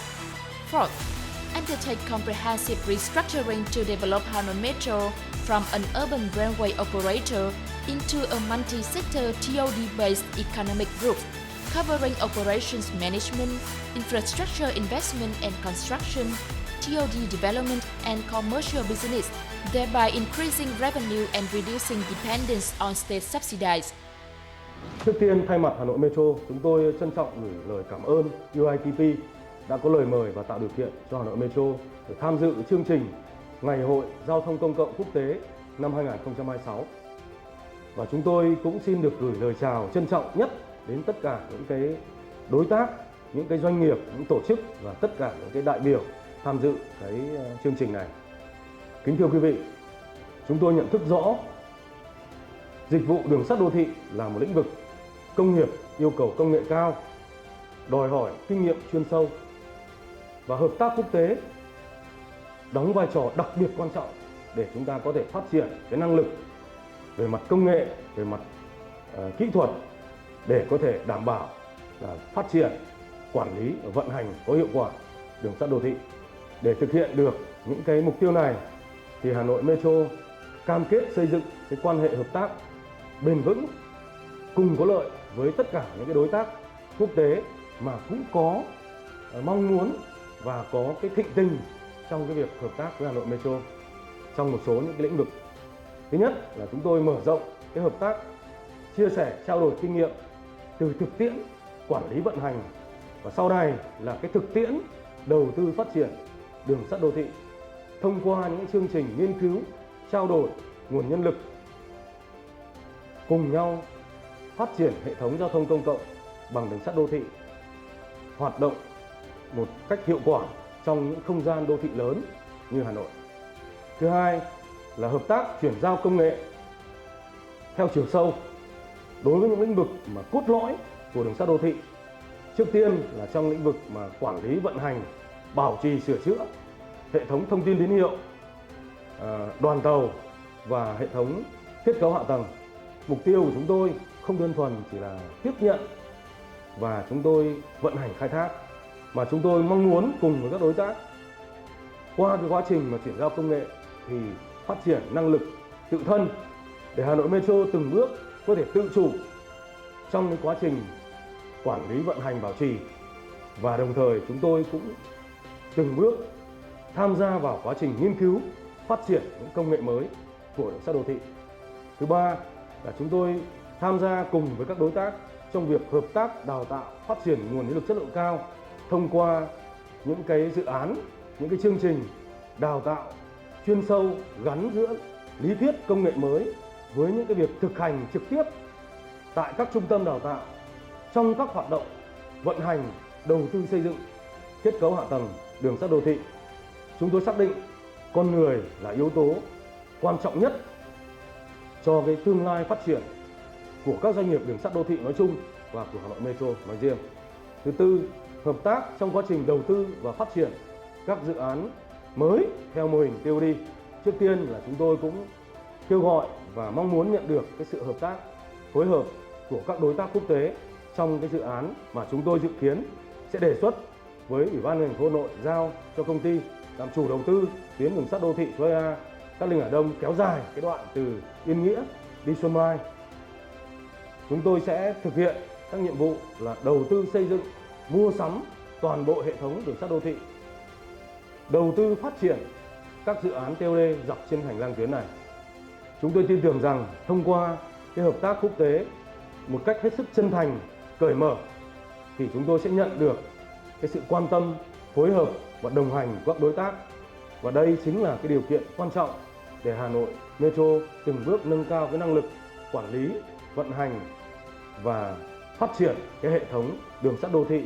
Thông qua cái chương trình này, thay mặt Hà Nội Metro một lần nữa, tôi xin gửi đến toàn thể các quý vị đại biểu và các đối tác tham dự chương trình lời chúc sức khỏe, hạnh phúc và thành công. Xin trân trọng cảm ơn. Green Journey with Hanoi Metro. Hanoi would be a very lovely showcase, especially they had a fast development in Southeast Asia in recent years, especially in urban rail development. So we very love to also stay tuned and stay focused on the new developments and new updates in the following up years as well. But then, of course, given the similar context happening in Malaysia, I think the next Railway Assets Corporation from Malaysia will be a very ideal to showcase themselves too. Yeah. So moving on to Malaysia, as Johan said, we have a very valued member called Rail Asset Corporation from Malaysia. They are key custodian of rail infrastructure, enabling long-term modernization of the national rail projects in Malaysia. So let's listen to CEO Azhar bin Ahmed sharing RAC's key project, and especially they are involved in lots of TOD projects, and they will be sharing their involvements as well. So let's play video from RAC to hear them, what is the message and the projects. With the repeal of Railway Ordinance 1948 and formulation of Railways Act 1991, Railway Assets Corporation, or RAC, rebranded their logo and corporate identity on November 19, 2015. RAC is the federal statutory body that was established to help develop the national railway industry to remain competitive. Assalamualaikum and greetings. I am Azhar bin Ahmed, the CEO of Railway Asset Corporation. I'm honored to share that RAC is currently undergoing a major phase of transformation. The year 2025 marked a significant milestone for the organization as we strengthened the nation's logistics ecosystem through the Road to Rail initiative. This strategic effort is firmly aligned with the National Transport Policy, which prioritizes the modal shift of both freight and passenger transportation from road to rail. Currently, RAC is developing cargo terminal hubs at key strategic locations, including Pasir Gudang, Taiping, Kota Baru in Perak, Pulau Sebang in Malacca, Mengkibul, and Batu Gajah. These hubs are designed to better integrate rail services with industrial corridors and national supply chains, strengthening Malaysia's logistic competitiveness. Perhaps the most telling indicator of a successful model shift is the reduction in road dependency. KTMB statistics show that the number of trucks shifted from road transport to rail increased from 13,853 trucks in January 2025 to 17,112 trucks in January 2026. This represents additional 3,259 trucks diverted from highways to rail within a single month comparison period. Each truck shifted to rail helps reduce highway congestion, lower carbon emissions, and improve logistics efficiency along long-haul transport corridors. RAC remains firmly committed to preserving heritage value of Malaysia's railway legacy while continuing to advance its modernization agenda. Among key initiatives of this commitment includes the restoration of Kuala Lumpur Railway Station, where the scope of work extends beyond functional upgrades to include the careful restoration of main facade, enhancement of the underground pedestrian tunnel, and conservation of its iconic architectural features. These efforts are undertaken to preserve the station's historical character while ensuring long-term structural integrity and safety. In parallel, RAC has just completed the restoration works of Seremban Railway Station, focusing on essential structural rectification works and comprehensive electrical system upgrades to support current and future operational needs. Both projects reflect RAC's core mission of ensuring that our stations honor their historical significance while supporting modern operational requirements. In addition, RAC will be undertaking a new conservation project involving the Malayan Railway Building MRB, as well as several heritage properties at the Godowns and the Georgetown Dispensary in Penang. Since 2012, RAC has been actively exploring new opportunities through transit-oriented development (TOD), an approach that continues to gain momentum today. The Ipoh Central project, launched in August 2025, demonstrates how rail assets can be leveraged to drive inclusive and sustainable economic growth. With a total development value of Ringgit Malaysia 6.25 billion under the Perak Smart City 2030 initiative, the project is set to transform Ipoh into a modern integrated transport hub. Beyond enhancing connectivity, Ipoh Central is expected to generate over 10,000 jobs while promoting green, sustainable mobility, reinforcing RAC's commitment to long-term value creation through TOD. Building on this momentum, the Seremban Central project is projected to generate Ringgit Malaysia 300 million in annual business revenue and create approximately 2,500 new jobs, further reinforcing the economic impact of transit-oriented development. The development will be implemented in two phases. Phase 1, commencing in 2026, will focus on the development of a medical center, shopping mall and office tower. Phase 2, scheduled between 2029 and 2039, will expand the development to include residential units, commercial spaces, and community amenities. At RAC, our objective remains clear: to unlock the full potential of every railway asset, delivering sustainable returns to the government while creating long-term socio-economic benefits for the Malaysian community. With the increasing competitive transportation industry, RAC plays a massive role in supporting government policies, particularly those which seek to strengthen the country's railway industry. These aspirations are aligned with RAC's responsibilities to facilitate railway infrastructure development through financial resources gained from commercial activities and government funding.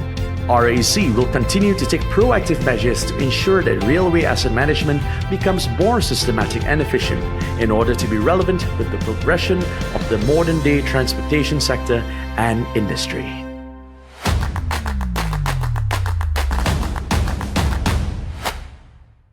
I understand our Secretary General, Mr. Mohammed Mezgani, is with us, and it is a great privilege to have Mohammed with us sharing his thoughts about World Public Transport Day and Global View, because today at the global scale, we are sharing World Public Transport Day with our members, with audience, and with our partners. So I will be pleased to invite our Secretary General, Mr. Mohammed Mezgani, here on the live to share his some of the thoughts. Mohammed, over to you if you are here. Hello. Hello, Purnima. Hello, everyone. Thank you. Thank you very much for having me. It's great to join this event. Yes, good afternoon for most of you. Good morning for others. It's my pleasure to join this event organized by the Asia-Pacific division and the members in that region. So it's my great pleasure to be at this together, to celebrate together the first World Public Transport Day. As you know, a global initiative led by UITP and our partners worldwide. And I would like to say that tomorrow is more than a celebration. It's recognition of the essential role public transport plays in our everyday lives. And most importantly, I would say it's a tribute to the people who make it all possible. You know, the slogan of this World Public Transport Day is one day, billions of journeys. And it's a powerful reminder of how public transport connects us all. So what makes this initiative truly unique is that it's a global vision, but local in action. And around the world, from Auckland to Honolulu, UITP members and partners are bringing this day to life through their own stories, the innovations and community engagement. And you have already heard a number of these stories since this morning. And today here in Asia Pacific, we are seeing exactly that. You know, this region is home to some of the world's most dynamic and rapidly evolving cities. You are leading the way in exploring and expanding networks, embracing innovation, and integrating new technologies into your systems. Or it goes from high-capacity metro system to advanced bus networks and digital mobility solutions. And Asia-Pacific continues to set global benchmark in all these domains and in others. But beyond infrastructure and innovation, what truly stands out is your commitment to people, your efforts to make public transport more accessible, more equitable, and more responsive to the needs of diverse communities. And this focus on people is especially important as we look towards the future. Of course, as you know, cities are growing, expectations are rising, and the challenges we face, from climate change to urban congestion, require bold and collective actions. And public transport is at the heart of this transformation. But to fully realize its potential, we must continue to work together. So, and this is the raison d'être of UITP, and this is why we exist in UITP, is to foster collaboration, and collaboration is the key across cities and across sector. And this is what make initiatives like today's live stream so important. They allow us to share, to learn, to inspire one another, and they remind us that while our contexts may differ, and you have different contexts in different regions of the world, but our goals are shared. So what is the challenges we have to face are the same, but the starting situation differs from one city to the other. But at the end, we have the same challenges. And at UITP, we are proud to support this global community, and we remain committed to working alongside you to advance public transport, strengthen partnerships, and amplify your voices on the global stage. As we celebrate today, I encourage all of you to continue telling your stories, to showcase your achievements, and to highlight the impact of public transport in your cities and communities. It's a continuous effort and a continuous work to advocate for public transport and to really convey and share the good practice cases. Because every journey matters, and every important counts, every improvement counts, and every effort brings us closer to a more sustainable and inclusive future. So let us use this day not only to celebrate, but also to reaffirm our shared commitment to moving people and our societies forward.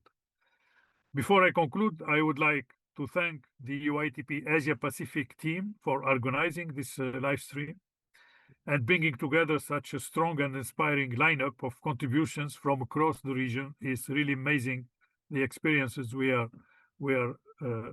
watching and hearing about in this live stream. So thank you very much for organizing it, and your efforts truly reflect the spirit of this global celebration and the global collaboration. Thank you, everyone, for your dedication, patience, and continued leadership, and I wish you a successful and inspiring World Public Transport Day celebration. And so next time you take a bus, a tram, or a metro, remember, you are not just moving, you are part of something bigger. And yes, I still believe public transport is cool. So thank you, and happy World Public Transport Day. Thank you so much, Mohammed, for joining us. It's very motivating and inspiring to us, as well as giving a valuable speech, which has a very value itself in your talk, and our members to join us and hear you. Now, as I mentioned, let's move to RAC, Rail Asset Corporations, who has shared their video with us, as well as we have a message from CEO Azhar. If we can hear from the video.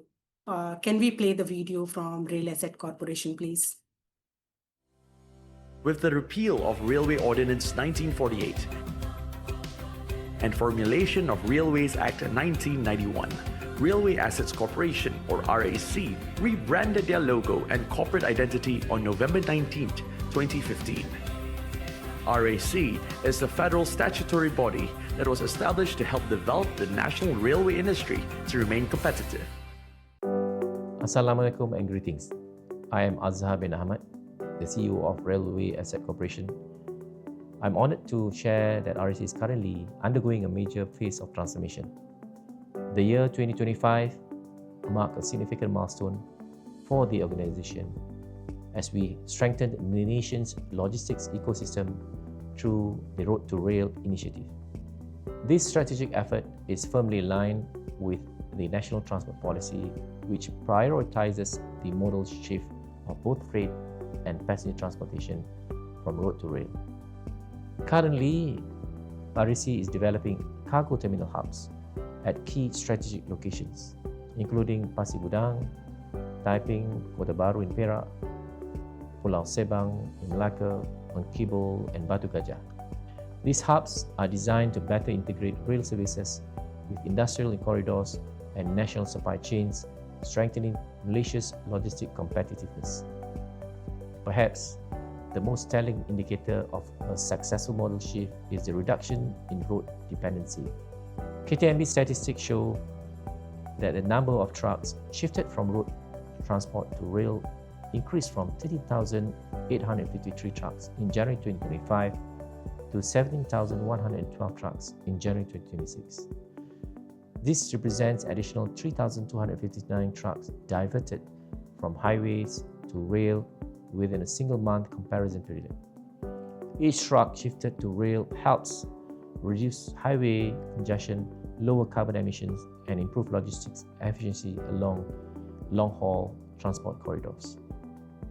REC remains firmly committed to preserving heritage value of Malaysia's railway legacy while continuing to advance its modernization agenda. Among key initiatives of this commitment includes the restoration of Kuala Lumpur Railway Station, where the scope of work extends beyond functional upgrades to include the careful restoration of main facade, enhancement of the underground pedestrian tunnel, and conservation of its iconic architectural features.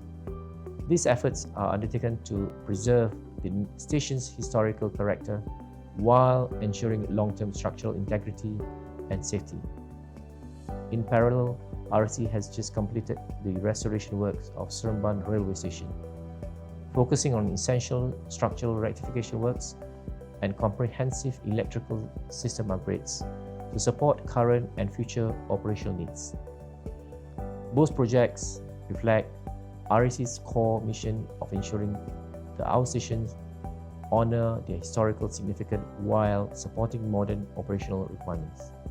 In addition, REC will be undertaking a new conservation project involving the Malayan Railway Building MRB, as well as several heritage properties at the Godowns and the Georgetown Dispensary in Penang. Since 2012, REC has been actively exploring new opportunities through transit-oriented development (TOD), an approach that continues to gain momentum today. The Ipoh Central project, launched in August 2025, demonstrates how rail assets can be leveraged to drive inclusive and sustainable economic growth. With a total development value of Ringgit Malaysia 6.25 billion under the Perak Smart City 2030 initiative, the project is set to transform Ipoh into a modern integrated transport hub. Beyond enhancing connectivity, Ipoh Central is expected to generate over 10,000 jobs while promoting green, sustainable mobility, reinforcing REC's commitment to long-term value creation through TOD. Building on this momentum, the Seremban Central project is projected to generate Ringgit Malaysia 300 million in annual business revenue and create approximately 2,500 new jobs, further reinforcing the economic impact of transit-oriented development. The development will be implemented in two phases. Phase 1, commencing in 2026, will focus on the development of a medical center, shopping mall, and office tower. Phase 2, scheduled between 2029 and 2039, will expand the development to include residential units, commercial spaces, and community amenities. At REC, our objective remains clear: to unlock the full potential of every railway asset, delivering sustainable returns to the government while creating long-term socio-economic benefits for the Malaysian community.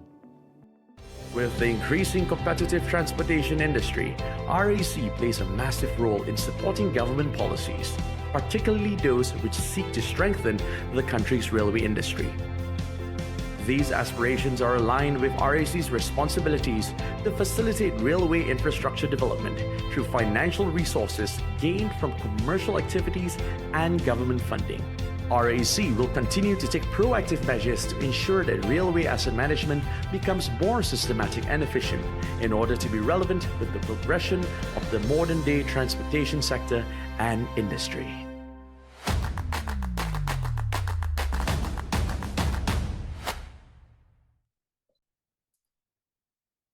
Now we are having Haier Bus coming in live. Haier, as one of the largest manufacturer in China, to provide a more sustainable bus solution with operators to further contribute to the public transport development.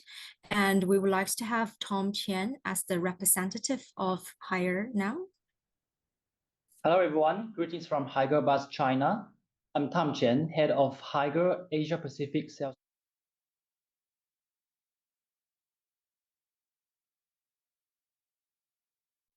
And green environment development. Nearly 500 million RMB has been invested annually.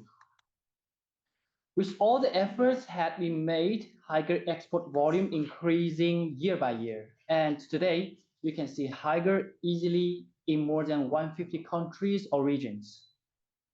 And follow me, here's some examples in Asia-Pacific countries or regions like in Macau, China, in South Korea, we have more than 1,500 units in operation, and we hold over 50% market share in South Korea, sorry. And also in Pakistan, Indonesia, Malaysia.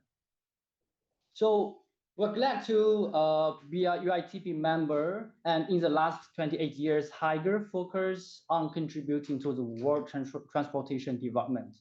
So we think we all together, we can drive sustainable mobility forward. We'd like to share more about Haier. So we have a video here. Please enjoy the video. Thank you.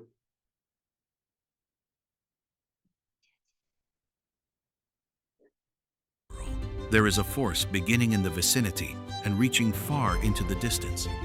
For more than 2 decades, from taking a foothold in the Jiangnan region to connecting with the world, Haier has forged a low-key yet solid path through smart manufacturing. It is unassuming, yet hones its craftsmanship into every detail.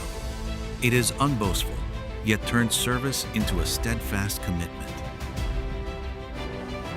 The pledge, Haier takes you higher, has taken root in more than 150 countries and regions. In the Asia-Pacific region, we hold an unwavering belief that public transit is not merely a vehicle for movement. It is the artery connecting cities, a force warming people's hearts, and an engine fueling the future.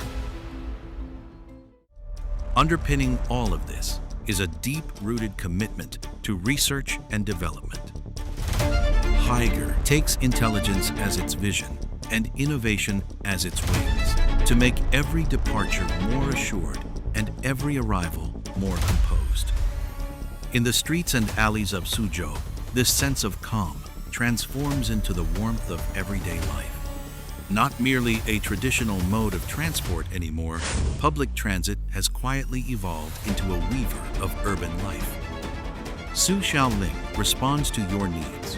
Its AI-driven scheduling system alleviates wait time anxiety, making travel effortless with smart technology. The cultural tourism line guides you to chase the lake's gleam and gather autumn's hues. Wherever the bus goes, Jiangnan unfolds a journey stirred by poetic beauty. The student line nurtures growth, while the basket line brims with daily joys. Thoughtful gestures for the elderly transform each ride into a heartwarming journey home. Suzhou on wheels, a home on the move. The bus doesn't just take you places, it brings you to the heart of life. All of this bridges the past and the future, as well as technology and people's heart. Haier and Suzhou Public Transit, rooted in manufacturing and service respectively, together embody the mission of public transit: to carry every ordinary dream toward extraordinary destinations. and to bring people closer and make cities warmer. For the Asia-Pacific region, we hold an even broader vision, driven by innovation. We make public transit the force behind urban growth. Guided by the mission of connection, we ensure every encounter conveys warmth. Oriented toward the future, we work hand in hand with Asia-Pacific partners, turning every exploration here into a global benchmark. Thank you. Thanks a lot. Let's move to StreamX. StreamX is a very renowned service provider of intelligent vehicle safety and video telematics solutions that enhances fleet security, operation efficiency, and support the smart public transport system. They will be sharing today with us on how technology-inspired shared mobility, making public transport the first choice. As we have John with us sharing how through his PPT on his some of the technological innovations on public transport shared mobility system. Sean, over to you. Okay, thank you. Thank you, Parani. So hello everyone and welcome to this special live stream as we celebrate the World Public Transportation Day. And my name is John from StreamX. And today we're looking at one fundamental question. How do we make public transport the natural first choice for everyone? So we know that lowering the fare isn't enough anymore, like modern mobility is about experience. So it's about creating a journey that is reliable, comfortable, and environmentally responsible. So as a technology provider for StreamX, our philosophy is very simple. So we act as the product manager for the public transit experience. So today I'd like to share how blending technology into daily operations, focus on making journeys safer, more efficient, and more intelligent, like creates a seamless ecosystem where operators thrives and passengers simply love these rides. So let's start with the foundation of any journey. It's what we call safeties. A truly safety journey isn't just defined by a low accident rates operational dashboard. It is defined by how relaxed the passenger feels. So imagine when the bus rides smoothly without suddenly braking or sharp turning. The passenger, whether they are elderly or like pregnant women or traveling with children, feel secure enough to read the book or doing some simple rest. So behind that smooth ride is a critical technological shift, moving from passive recording to a proactive defense. So by equipping the vehicles with AI-driven edge computing or potential blind spot risk and driver fatigue are detected and correct in real times. So before they ever become hazard. So technology works silently in the background, ensure that every trip starts and ends with absolute trust. So this is about what StreamX thinking. We're rebuilding the trust in mobility. Next, we're making it more efficient. If you ask passengers what they hate most, the answer is on universal. For example, waiting in the cold and standing in an overcrowded cabin. So to fix this, we have to talk about capacities. So the ultimate efficiency comes from precise capacity matching using high precision passengers flow perceptions. We capture the real-time data on the station waiting time and cabin crowded. So, but counting people isn't enough. We turn this data into dynamic routing optimization and scheduling decisions. So we're trying to help the bus operator to put the right bus in the right place at the right times.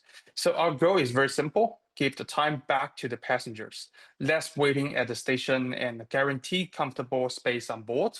And when the bus becomes reliable and convenient as a private car, modal shift happens naturally. So finally, we must look at the futures, making transit smarter and green or more intelligent in the futures. So every time someone steps on the bus, onto a bus, especially at e-bus, they are making a conscious choice for our planet. Today's generations want to see the impact of that choice. As the industry accelerates towards electrified operations, intelligent technology is optimizing charging and fleet scheduling to ensure green energy is used to its fullest potential. But we can make it a step further by harness LOT or IoT, like the data operation platform can now automatically generate precise ESG and carbon reductions reports. So imagine a future where a passenger check their phone after a ride and see exactly how many grams of carbon dioxide they saved today by making invisible environment contribute visibles. So we transform an ordinary community commute into a shared sense of the green prides. So ultimately, technology should never be about complex hardware. It should be about human experience. So when a bus network is inherently safe, exceptionally punctual, and environmentally inspiring, we no longer need to convince people to leave their cars at home. They will naturally choose to ride with us, to ride with this public transport.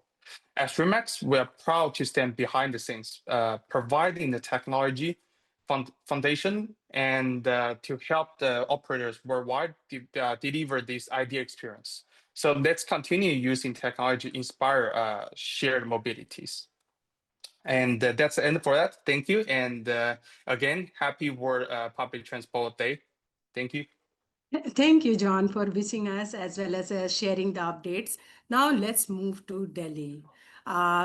From Delhi, we have a Delhi Metro Rail Corporation. We call them DMRC. DMRC is also widely recognized for public transport transformations in India. The concept, it has been changing a lot in terms of public transport and its sustainability mode of taking the projects. So we have with us in the video, CEO Dr. Vikas Kumar, who is sharing the insights on their journey towards sustainable, efficient, and passenger-friendly metro operations across Delhi and NCR, which we call National Capital Region, how they are taking the projects. Heartiest greetings to all of you. On behalf of Delhi Metro family, I extend my best wishes to all of you on the occasion of World Public Transport Day 2026. This wonderful initiative, which has been launched by UITP in collaboration with United Nations, is a most noble one, and the work being done by UITP is laudable. I would say that UITP has become synonymous to the world public transport. The World Public Transport Day is there, I believe, to recognize the transformation which the champions of public transport has made, the positive transformation which they have made into the world and in the realm of public transportation. By the champions, I mean whosoever has contributed towards the betterment of a public transport. Also, this day reminds us to give more impetus to the use of public transport in a country or anywhere else. Nowadays, as the world today is grappling with challenges of congestion, pollution, resource crunch, and climate change, the public transportation has emerged as one of the, I would say, sectors which fights against these challenges and gives a solution for these challenges. For an example, I will tell you in case of Delhi Metro, while planning for a public transport, say Delhi Metro, we not only care for the best technologies, but we also care for the environment. Every tree which we cut, we plant 10 trees. We have made rainwater harvesting pits. We have gone in for C&D waste recycling. And as a result, what has happened, the green cover in the NCR region has increased. The water table in NCR region has also increased, and I am very happy to share that Delhi Metro has been one of the contributors for these positive results. Public transport comes with a number of benefits, especially for our cities. It reduces congestion on the streets and it connects societies and people together. People can reach from their workplaces to home or other places where they want to carry out business in a short and affordable manner.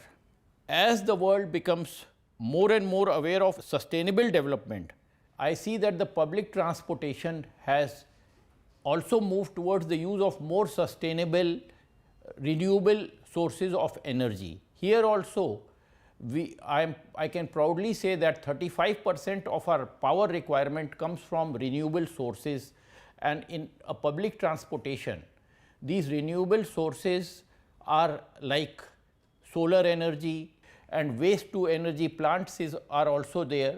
So these are the things which we are exploring.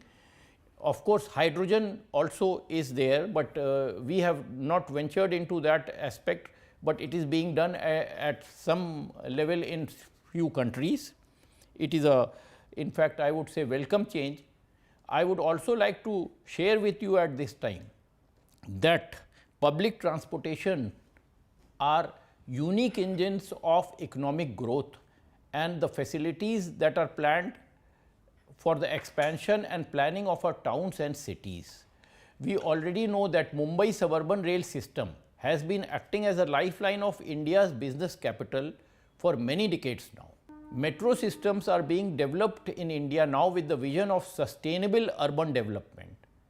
And presently over 1,000 kilometers of metro lines are operational in India in about 25 different cities. Another 900 kilometers of new lines are also under implementation. This has ushered in a new era of rapid economic growth and planned urban expansion in our cities. I am very happy to share that the success of Delhi Metro has been the prime motivating factor behind this metro revolution in India. Today, Delhi Metro proudly operates a network of more than 416 kilometers in the National Capital Region of India.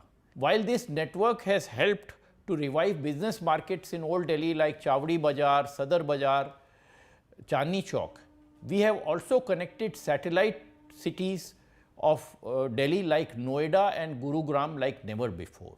I would also tell you that at this juncture, Delhi Metro is having around 7 million passenger journeys which are being performed on metro every day. You can just imagine what would have happened on our streets had these people, if they had to resort to public transport. It would have come to a standstill. It is my firm belief that technology should be used for the betterment of society and mankind.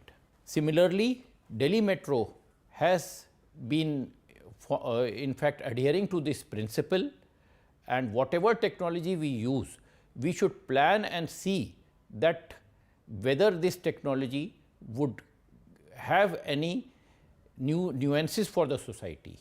If it is not having, then only we should go ahead with the technology, otherwise it would be detrimental for the future.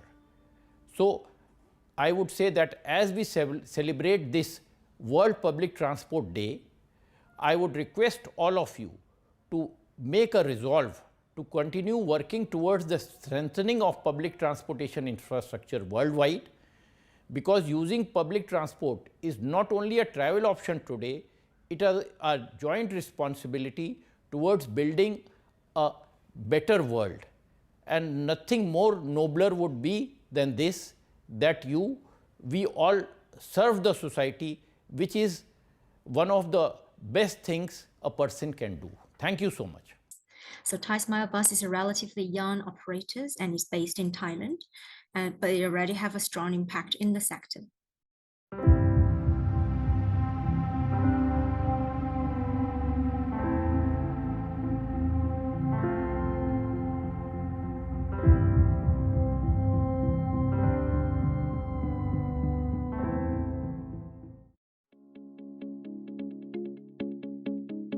Thai Smile Bus รถเมล์โดยสารพลังงานไฟฟ้า 100% ให้บริการกว่า 2,350 คัน ใน 124 เส้นทาง ครอบคลุมทั่วกรุงเทพและปริมณฑลรวม 6 จังหวัด พร้อมกับให้บริการฟีดชัตเทิลบัสแบบครบวงจร แก่หน่วยงานชั้นนำระดับประเทศ อาทิ รถ CU POP จุฬาลงกรณ์มหาวิทยาลัย รถชัตเทิลณศูนย์ Energy Complex และให้บริการรถรับส่งในงานแข่งขันรถจักรยานยนต์ชิงแชมป์โลก MotoGP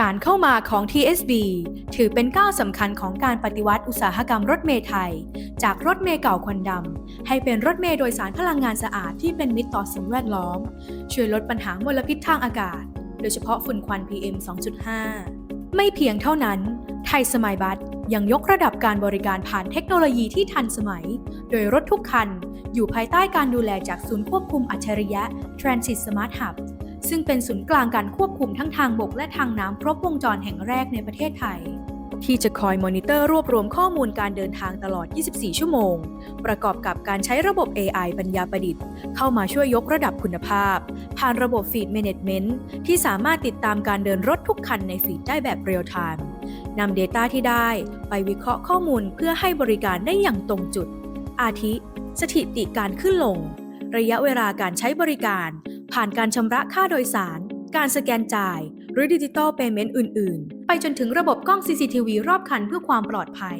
ขณะเดียวกันยังมีระบบ ADAS ช่วยเหลือการขับขี่ขั้นสูงแจ้งเตือนพฤติกรรมที่ไม่เหมาะสมของพนักงานขับรถนอกจากนี้หลังบ้านยังมีทีมงานที่เชี่ยวชาญเฉพาะด้านอย่าง Geographic Information System และ Mass Transit Controller เพื่อก้าวสู่องค์กร Data Driven Company อีกหนึ่งความภาคภูมิใจของ TSB คือรถบัสพลังงานไฟฟ้าของคนไทยนี้ยังมีบทบาทสำคัญในโครงการ Bangkok E-Bus Program ที่ได้รับอนุญาตภายใต้ข้อตกลง Paris Agreement ในการขายคาร์บอนเครดิตระหว่างประเทศในสาขาขนส่งสาธารณะได้สำเร็จเป็นเจ้าแรกของโลก TSB ยังได้รับการจัดอันดับจากสมาคมการขนส่งสาธารณะระหว่างประเทศ UITP เป็นผู้ให้บริการรถบัสไฟฟ้ารายใหญ่ที่สุดอันดับหนึ่งนอกจากประเทศจีนแซงหน้าผู้ให้บริการจากมอสโกรัสเซียซานติอาโกชิลีโบโกตาโคลัมเบียและเดรีประเทศอินเดียไม่เพียงเท่านั้น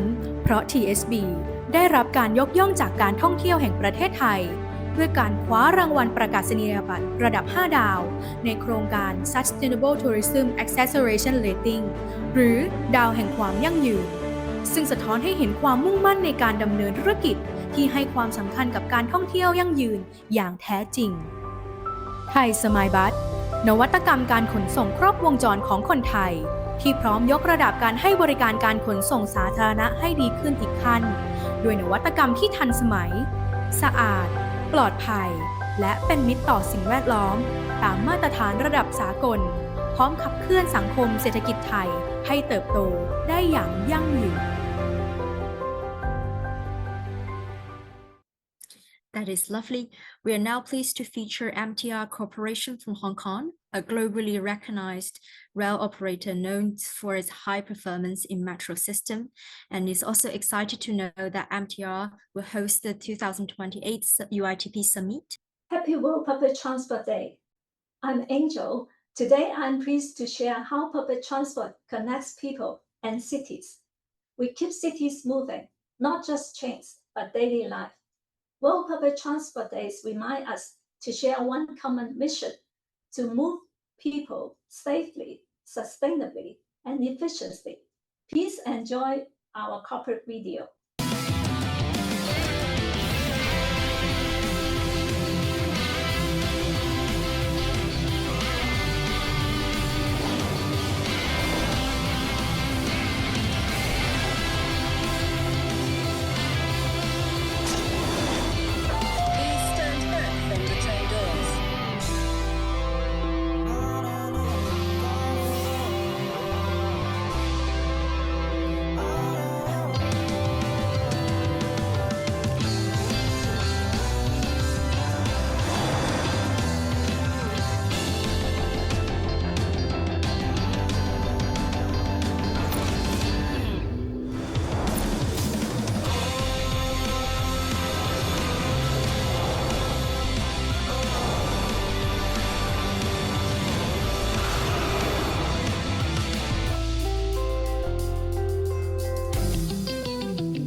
open the train doors.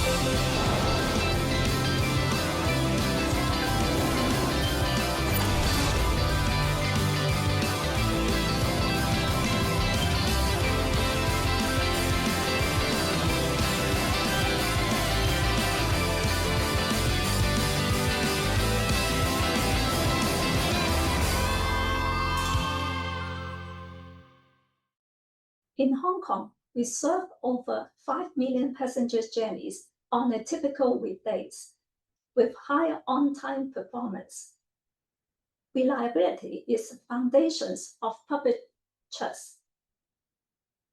Our well-plus property model integrates transport with homes, workplaces, and service, creating sustainable, transit-oriented communities.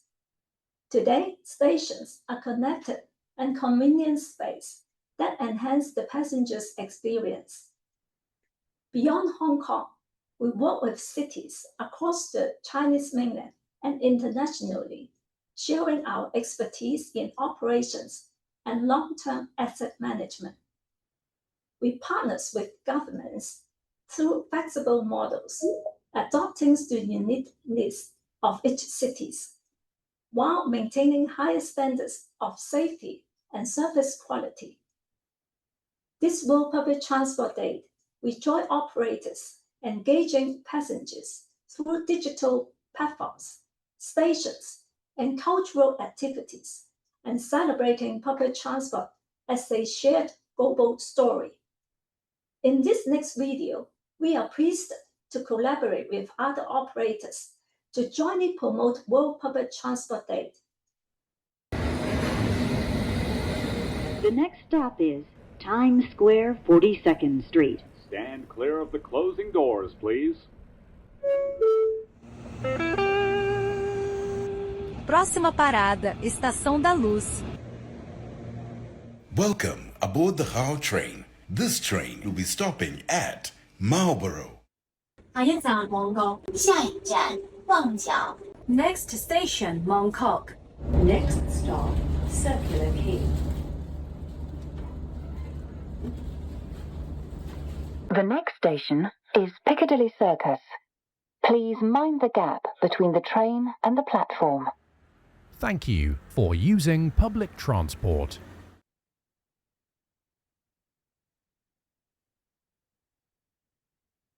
We are also promoting World Public Transport Day through our MTR mobile apps, engaging over 2.2 million monthly active users. Looking ahead, we warmly invite you to Hong Kong for the UITP Summit 2028, a city where diversity, innovation, and mobilities come together in real life. Thank you. We look forward to welcoming you to Hong Kong and our MTR hubs. Thank you very much, Angel. We're now heading to Busan, Republic of Korea, where Metro Bus Company Association plays a key role in delivering efficient and accessible bus service across the city. So they have earlier this month helped to promote World Public Transport Day in Busan Daily newspaper as well. Let's hear more from them. Hello, my name is Hyun-Do Sung, and I'm representing Busan Metro Bus Association. It's a great pleasure to join you in celebrating World Public Transportation Day. Today, public transportation is no longer just the meaning of the moving people. It's a platform that connects community, supports city, and drives positive change. Across the world, innovation is transforming mobility. AI traffic management, tagless payment system, and clean technology such as electronic and hydrogen bus are not only improving efficiency, but also shaping more sustainable and livable city.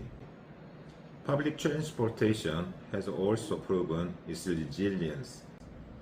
Each in time of pandemic, climate change, and demographic change, it has remained a vital infrastructure that keeps city moving and connect community.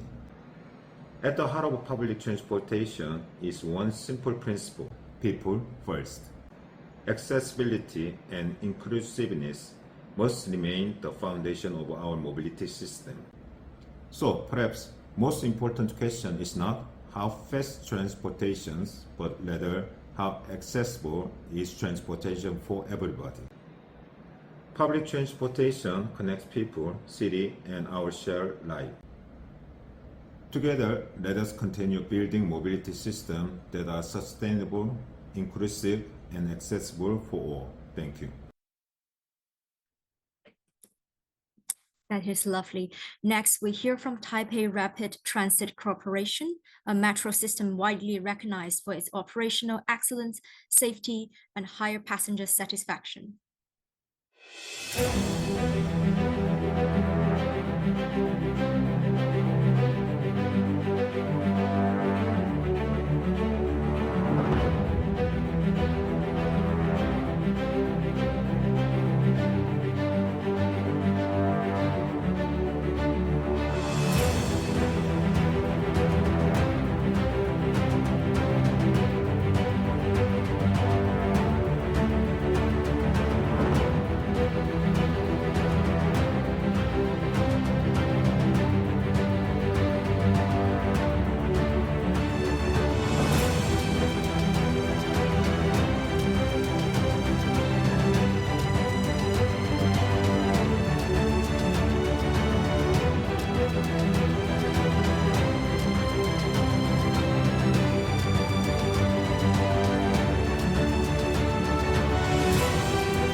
Thank you. And we are still in Taipei, so let's hear from Institute of Transportation, a research wing of Taiwan's Ministry of Transportation and Communication. Let's play their video quickly, please.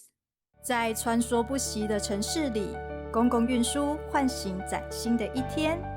人们奔向不同的目的地，而彼此之间唯一的共通点是这段交织而成的移动轨迹。公共运输所带来的繁荣与便利，不但建构人际移动连结，更促进社会交流与互动。由 UITP 国际公共运输协会发起，世界公共运输日将于4月17日正式启动，开启迈向永续、低碳与便捷交通体系之重要里程碑。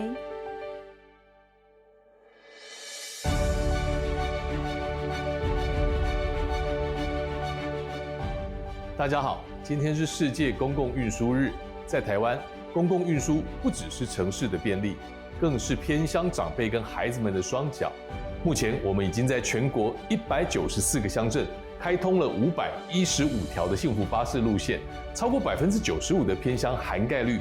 这代表着每一份移动的需求都被我们温柔的接住。我们的目标很明确，乡乡有公车，家家有幸福，让阿公阿嬷出门买菜，小孩子要上学就医，只要有需要，车子就会到。我们会持续把服务送到每一个角落，让交通的温度照亮全台湾。公共运输不仅是城市运作的基础，更是推动低碳转型的重要工具。透过提升公共运输服务品质与使用率，可以有效降低对私人运具的依赖，减少碳排放，并提升整体运输效率。这不只是交通政策的实现，更是迈向永续发展的具体行动。未来将持续结合制度推动与民众参与，打造更便利、更低碳的运输环境。从每一次选择公共运输开始，透过行为的改变，让搭乘公共运输的减碳习惯成为日常，共同为迈向近邻与永续的未来一起努力。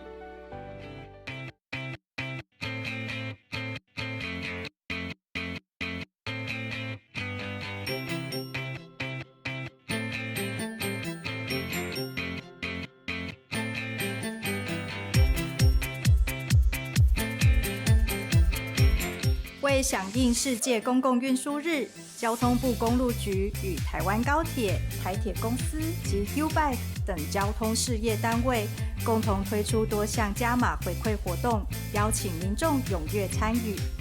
本次活动亮点包含北部区域基北北桃减碳存折 2.0 兑换好礼，台中市台中购时速型套票推广，台南市 Mango T-Pass 异业合作集点兑换活动，高雄市 Mango 运具整合减碳行销活动，屏东县屏东购交通抽奖活动。此外，台北、桃园、宜兰、花莲、台东及金门等县市亦同步推出公共运输多元特色活动，鼓励民众优先选择绿色运输，提升社会对公共运输的重视与支持。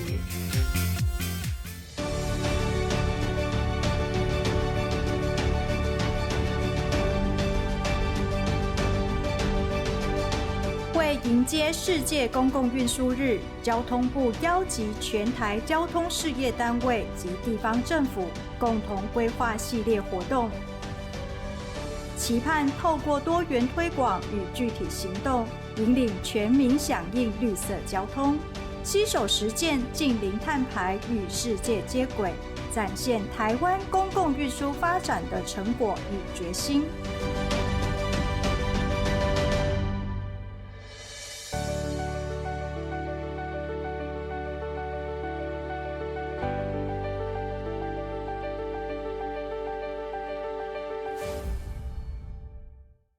This is the image I want to share, and it is very humbling moment for all of us when our member from Singapore Public Transport Council, they have gone all out to share on all of their social media platform, be it TikTok, Facebook, Instagram, even on their SG caring community social media posted all about the World Public Transport Day. Thank you, PTC, for joining us on the World Public Transport Day. And this inspired us a lot. Thank you. Thanks a lot. We moving to Philippines for Davos. And I would like to share from Davos a very interesting project on bus modernization, where they are modernizing their jeepney as well as a bus fleet to electrifying them, along with the Asian Development Bank, ADB, with their support and their funding, the whole Davao bus public transport system will be modernizing. Let's share their video, please. Spread across the coastal plains below Mount Apo lies Davao City, already the largest city in the Philippines by land area and with a population that is expected to double by 2050. Every day, more than 800,000 people navigate the city on an eclectic mix of public transport. The most iconic of which, the jeepney, forms the cornerstone of Davao's current transport network. These privately run vehicles operate in vast numbers, along with filicabs and other PUJs. This keeps the population moving, but also contributes heavily to congestion and pollution across the city. dili siya sayon kay na may uban good na dugay mo abot ang jeep. Kanang usay dili nakakalingkod pud. Ako diha ang lingkuranan. Dili kay naay some awan pasahero na mo take advantage sa imo ha. Maano na lang ka kay sig lahi ang intention sa imo ha good. Wala mo pud kay choice mo na. Sige na mo jud kag sakay og jeep anan kay mao naman jud na. To address these issues, the Davao City Government is implementing the first citywide bus network with support from the ADB. The project will include 1,100 new buses, of which the largest will be fully electric, as well as designated bus routes, bus stops, bus lanes, depots and terminals. Batan-aw nako kung address nato ang congestion problem diri sa ato ang syudad, mas mahimo siyang livable o kanang mas makatabang po sa economy. Kay bawo man ta nga dakong loss ang gobyerno but also the people pag-abot sa traffic congestion particularly. The political will for change has been matched by financial support for the project. ADB was able to raise more than $1 billion for this project because the project aims to make the city more livable. In terms of CO2 emission, this project is estimated to reduce 140,000 CO2 ton equivalent per year. A social development program is also being implemented to make sure that reskilling and financial compensation is available to the 24,000 people whose livelihoods are dependent on the current PUJ network. Mas grabe na yun ang traffic karon kay tung nagsugod ko madagan man lang ni siya og almost 30 minutes. Karon mo abot na man gyud siya og 1 hour sobra. Dili mo gyud na nga magpermanente na lang tayo ani kay. So kung mahitabo na pohon, wala gyud tay mahimo. Dawat-dawat na lang gyud ta. Ako sir kung naapa ko'y palad nga makatrabaho aning sa HPBS, gusto ko na ako nga driver lang gud gyapon pareha sa ako ang trabaho karon. The modernization of Davao City's public transport network will become the standard for further schemes across the Philippines, improving conditions for transport users while ensuring that the people that have kept the city running for so long are an integral part of the change.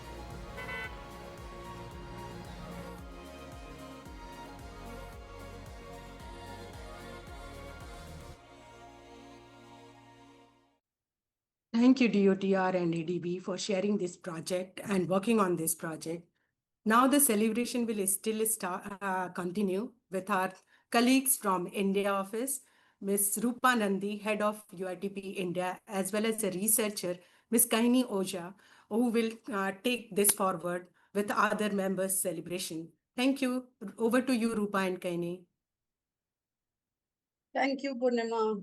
So we are overwhelmed with all the videos and all the presentations that we have been seeing since morning, and looks like the responsibility of ending the program on time is on our shoulders.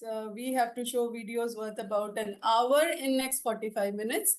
So without wasting much of time, we move to Shanghai Jiushi Group. They are a new member of UITP, but a very, very experienced operator, a key player in Shanghai's transport ecosystem, which serves a population of more than 24 million. So may we please have the video, please.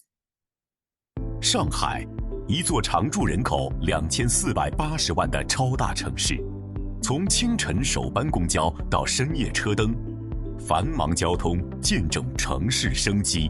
每一次平安高效出行都离不开公交守护。上海九市公交深植深诚，与城共生，守护这座城市的每一次奔赴。九市公交深耕绿色、智慧、品质、人文4大品牌，绿色低碳，畅行深城。我们将绿色发展刻入出行基因。截至2025年底，6988辆新能源公交车驰骋深城，5126个充电车位落地运营，光储充一体化项目超级充电站有序推进，让绿色低碳在繁忙交通中落地生根。智慧赋能，高效出行，围绕线、车、人、场、站5大核心，打造信息化服务体系。5373块信息预报屏覆盖4515个站点，中途站点预报服务全覆盖，一线运营数据一屏总览，实时掌控，助力科学调度与高效管理，持续为城市公共交通疏堵保畅提质增效。品质服务，安心出行。5条特色，10条精品，30条品质线路辐射全城。2026年定制公交全面探索，精准匹配多元出行需求，实现与上海轨交路网无缝衔接。面对各类突发状况快速响应，高效处置，以专业运营与贴心服务，全力守护2480万上海市民的出行平安与便捷。超大城市的繁忙公交网络，离不开专业人才的硬核支撑。9市公交高技能人才联合实训室，汇聚9家全国乃至世界领先的新能源企业资源，打造全产业链一站式专业培训体系，以扎实技能筑牢安全运营根基，为2480万上海人的出行筑牢硬核防线。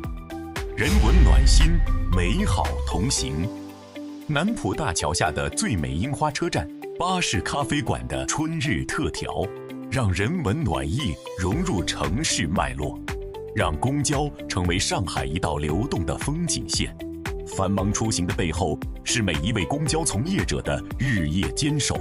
我们以5+X 标准打造职工攻坚休息室，300个休息空间遍布深城各站点，打造专属幸福6站服务体系。自2010年起，连续15年金秋助学，惠及600个困难职工家庭。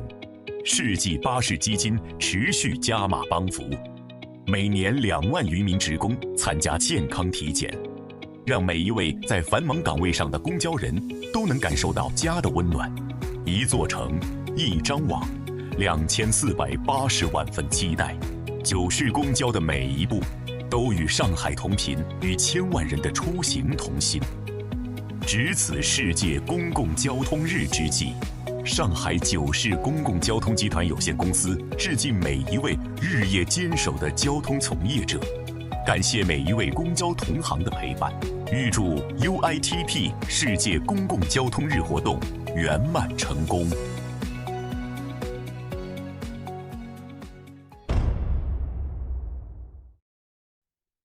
Hello everyone, wishing you all a very happy Public Transport Day. That was indeed a very interesting video. Now, moving ahead, we have another technology-driven company that would be joining us. So we have BitShare, who have a pivotal role to play in public transport across different cities, especially related to technology. Can we please have the video? With BitShare, what will you see?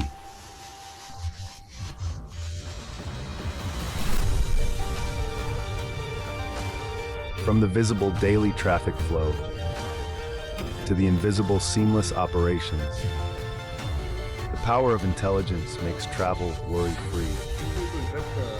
From every visible reassurance in numbers to every invisible safety guard, the value of intelligence makes safety dependable. In the name of BitShare, foreseeing the future of transportation, BitShare, with over 20 years of technical accumulation in the field of intelligent transportation, starting from the public transport industry, with the mission of leading transportation, creating future, is dedicated to providing professional, comprehensive, and stable services to the public transport industry. Leveraging the power of technological innovation, BitShare drives software and hardware in both directions to support urban public transport services, offering an all-in-one solution and integrated operational services. BitShare supports the full process of operation for urban public transport enterprises, The journey of smart public transportation starts from the system. By integrating big data and large-scale models, we empower public transport enterprises to achieve end-to-end operational management. And behind this lies our technological accumulation towards smart public transportation. Covers a range of services from pre-attendance health checks for drivers to on-site safety inspections for vehicles. We ensure intelligence goes hand in hand with safety, from smart maintenance to intelligent charging. We technologically escort every operation, from visual to real time. We synchronize intelligence with efficiency, starting from the needs of citizens' travel services. We reduce travel waiting time through combining green travel and bus dispatch panels, e-ink arrival prediction devices, empowering intelligent services for public transport. Through a public transport travel data platform, we integrate and analyze data across all levels of the industry to assist decision-making, aiming to manage public transport and facilitate citizen travel. We overcome technological challenges through innovation by implementing arrival prediction systems, station management systems, and network optimization systems effectively. From driving to operation, we synchronize intelligence with travel. Leveraging the synergy of software and hardware, we achieve real-time monitoring throughout operations, ensuring precise safeguards for every kilometer of travel. In the name of innovation, we infuse data intelligence into every bus route, providing a panoramic view of the entire operational process for each route, to promote new developments in intelligent data-driven transportation from a fresh perspective. Standardized construction ensures quality assurance, while customization reshapes individual needs. From route customization to route reservations, we make personalized travel demands the norm, ensuring the establishment of a new public transport service system. Over the years, BitShare has consistently upheld technological innovation, continuously improving software and hardware development capabilities, establishing a comprehensive project management process, ensuring full process tracking of project execution, and enhancing service levels and customer satisfaction. By delivering project on time with quality and quantity,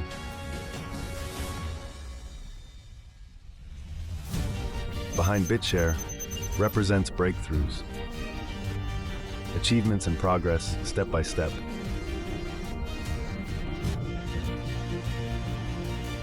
We break down boundaries in collaboration and expand the horizons of communication.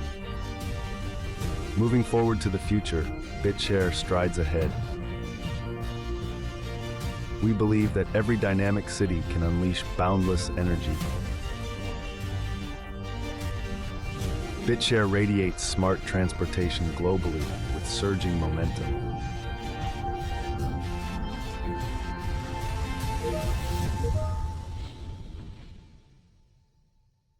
Thank you, BitShare, for sharing with the world your initiatives that are shaping smarter nations. Moving ahead, we have another technology member, Golong, who will present their innovative solutions supporting smarter and more connected transport systems. May we have the video, please?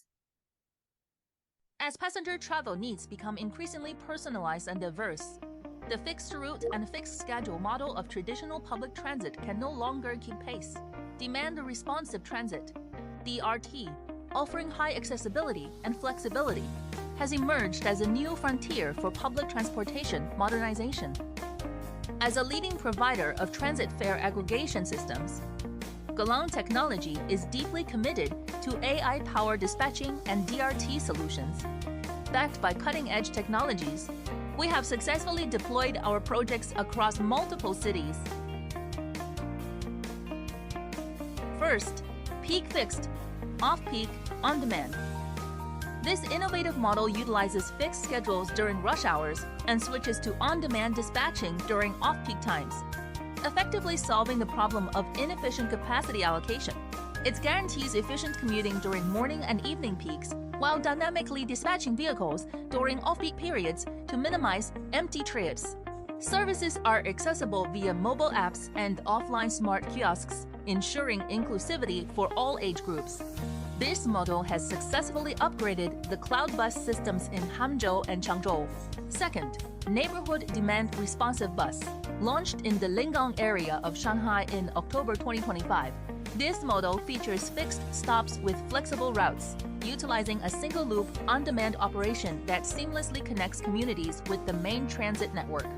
Smart booking kiosks are installed at stations to support both online and offline reservations, significantly enhancing regional connectivity and the overall resident travel experience. Third, zone-based DRT, Wenzhou.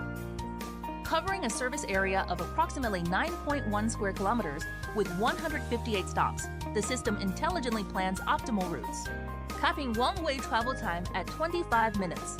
This translates to an efficiency increase of over 40% compared to conventional buses. It offers 3 core advantages: dynamic red pooling, 15 minutes precise booking, and live vehicle tracking, delivering a highly convenient travel experience. Fourth, customized rural transit, Lenon, targeting low ridership, infrequent rural routes. This service introduces time slot booking.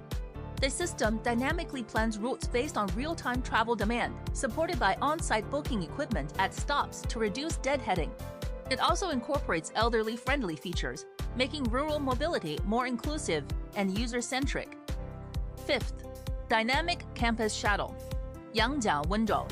This model innovatively integrates palm vein recognition with DRT. Students can book rides simply by scanning their palms, eliminating the need for mobile phones. Booking status is displayed in real time, and boarding drop-off records are instantly synced to parents' phones to enhance safety and supervision. Operators can optimize dispatching based on data analytics, providing a highly efficient school commute service. Sixth, DRT for cultural and tourist destinations. A smart connectivity solution tailored for scenic spots and tourism towns.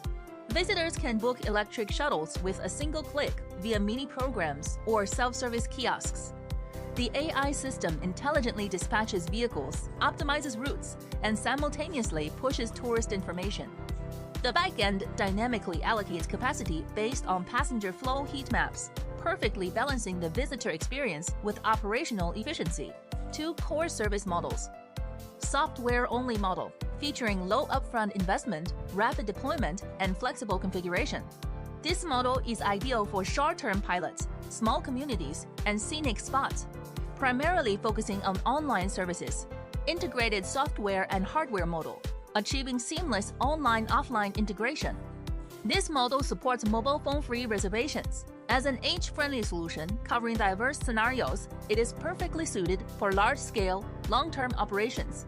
Through AI technologies and our dual model innovation, Golong Technology is driving the transformation of public transit from scheduled empty runs to on-demand departures, comprehensively boosting operational efficiency and reducing costs, empowering seamless urban and rural mobility through technology.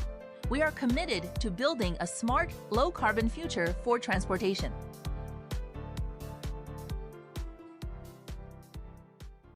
Pertaining to demand responsive transit. We would also like to know from the audience, what is one tech feature you would most like to see in public transport in coming days? Share your views in the comment section, and maybe we'll get answers from one of our members here. Now we would like to invite one of the world's largest railway operators, East Japan Railway Company, to share insights into advanced rail operations and customer service excellence. Let us welcome representative from JR East. Okay, so hello everyone. This is Yuji Nimi, and we are JR East from Japan. We are very pleased to be part of this wonderful initiative. To celebrate today's special day, we would like to share a message from Mr. Fukasawa, a chairman of JL East and UIC. We hope you enjoy it. Hello, everyone. My name is Yuji Fukasawa, chairman of JR East and UIC. Today, April 17th, is the first World Public Transport Day. I would like to extend my heartfelt congratulations to everyone involved on this special day. JR East Group plays a vital role in the everyday lives of people and continues to make important contributions to society. We now provide diverse products and services to as many as 35 million people every day.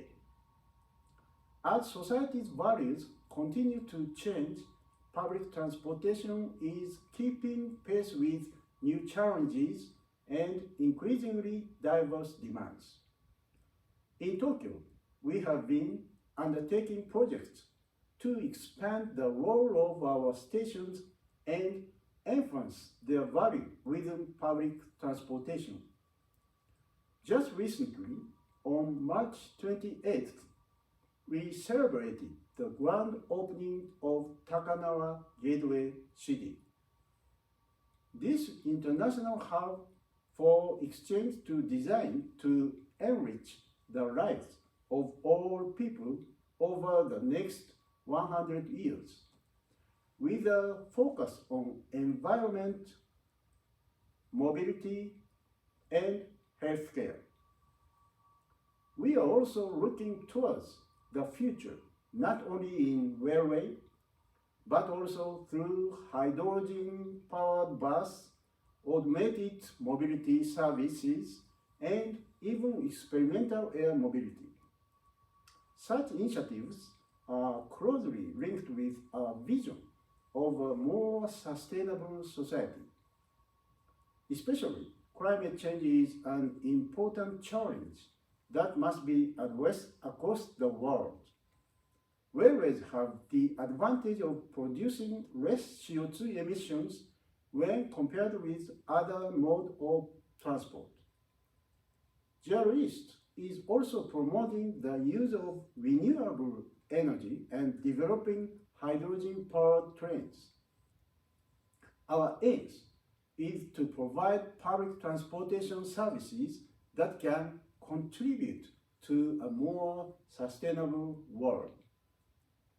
The UIC and its approximately 220 members worldwide also support the World Public Transport Day initiative. Together, we have been working in technological development, sharing best practices, and engaging in advocacy. We will continue our effort to ensure that safe and reliable transportation is available to all. JR East and UIC will continue moving forward together with UITP, public transport operators around the world, and all of you toward a world where everyone can enjoy safe transport in a sustainable society. Thank you. Well, thank you very much for watching. So JL East has a vision of creating new value through lifestyle transformation driven by a people-focused market-in approach. In doing so, we will continue providing safe and high-quality services in mobility and lifestyle solutions, ultimately enriching lives of all people around the world. Now, if I'm correct, we would like to hand over to Tokyo Metro, who will introduce more about Tokyo and Japan. Thank you very much for having us. Thank you so much for shedding light on the different diverse services that's provided by East Japan Railway Company. Next, we have Tokyo Metro. And as you all know that it is going to celebrate its 100th anniversary next year. So it's going to be completing 100 years. So can we please have the video for them?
And that is how Tokyo Metro has been connecting people with its lines for close to a century.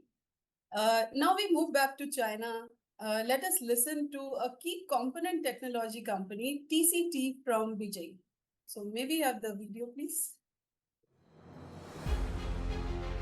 We are the driving force behind rail transit development, breaking monopolies and achieving import substitution in signaling systems. We are exploring more efficient mobility through innovation and implementing cross-line operation to drive the interoperability of urban rail transit in China. We lead technological evolution with GoA4, filling the domestic gap in independent FAO technology. We are the first to apply CBTC moving block technology to heavy haul railways, which has promoted technological advancements in global heavy haul railways. 我们是中国第一个去攻克 CBTC 的，我们的国产化份额是最高的，将近占了全国的1/3。我们也是第一个引导着行业在做相关的标准和规范的这么一个企业，所以带动了一个行业的一个发展。 TCT is committed to enhancing core competitiveness in rail transit through continuous innovation and value creation. In this era of rapid transformation, we are pioneers in the application of artificial intelligence, turning the vision of intelligent rail signaling from a blueprint to reality. As China's first high-tech company to master independent CBTC signaling technology, we deliver efficient, reliable, and energy-efficient rail transit control equipment and comprehensive life-cycle technical services. Our products range from fundamental CBTC systems, interoperable systems compatible with multiple signaling standards, GoA4 fully automated operation systems, urban rail cloud systems based on open standards of the industry, and perception-based train-to-train autonomous control systems, PBTACs, to intelligent O&M systems. With R&D and innovation at our core, we prioritize technological advancements. Years R&D and innovation have enabled us to master precise design of signaling systems, highly reliable all-weather automatic train protection, and dozens of other core technologies. Our formidable R&D team has established a system in line with international standards for lifecycle safety critical product development and management, and a lifecycle safety quality management system, encompassing advanced production and testing equipment, simulation test platforms, big data-based after-sales maintenance platforms, and scenario-based training platforms. By integrating international railway safety standards and ISO 9001 quality management processes, our rail transit signaling systems are safer, more efficient, and more reliable. Our product R&D is user-oriented, which ensures user involvement throughout the entire process of key core technical equipment R&D, testing, and engineering demonstration. Our products have earned high recognition among our customers. By the end of June 2025, our products had been applied in 31 domestic cities and 1 overseas city, covering 2,903 kilometers of signaling system projects. We have adopted a collaborative government-industry-university research application model for rapid and efficient R&D conversion. We possess 6 national-level innovation platforms, 1,295 authorized patents, including 39 overseas patents, and 780 software copyrights. We have received 1 second prize of the National Science and Technology Progress Award and 4 Beijing Municipal Science and Technology Awards. While constantly consolidating our industry position, we have also participated in setting industry standards and contributed to the advancements in fully automated operation, interoperability, train-to-train communication, and other related technologies. In the field of urban rail transit signaling systems in China, we are leading the independent development of technology. The rail transit equipment industry is an emerging industry that has received continuous strategic support from the government. The rapid takeoff of domestic urban rail transit development has provided the rail transit signaling system industry with vast opportunities.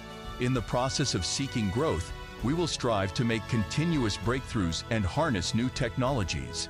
With unwavering commitment to independent technological innovation, we aim to enhance our core competency in rail transit, offer more diverse signaling system solutions, and provide more comprehensive life cycle services.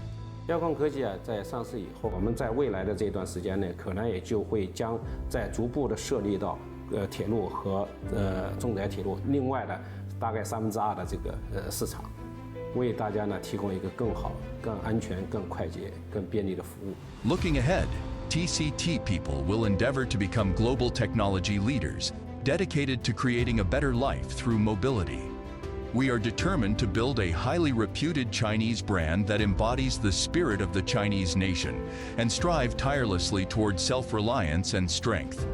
We will continue our efforts in innovation and value creation for greater strengths in rail transit. TCT.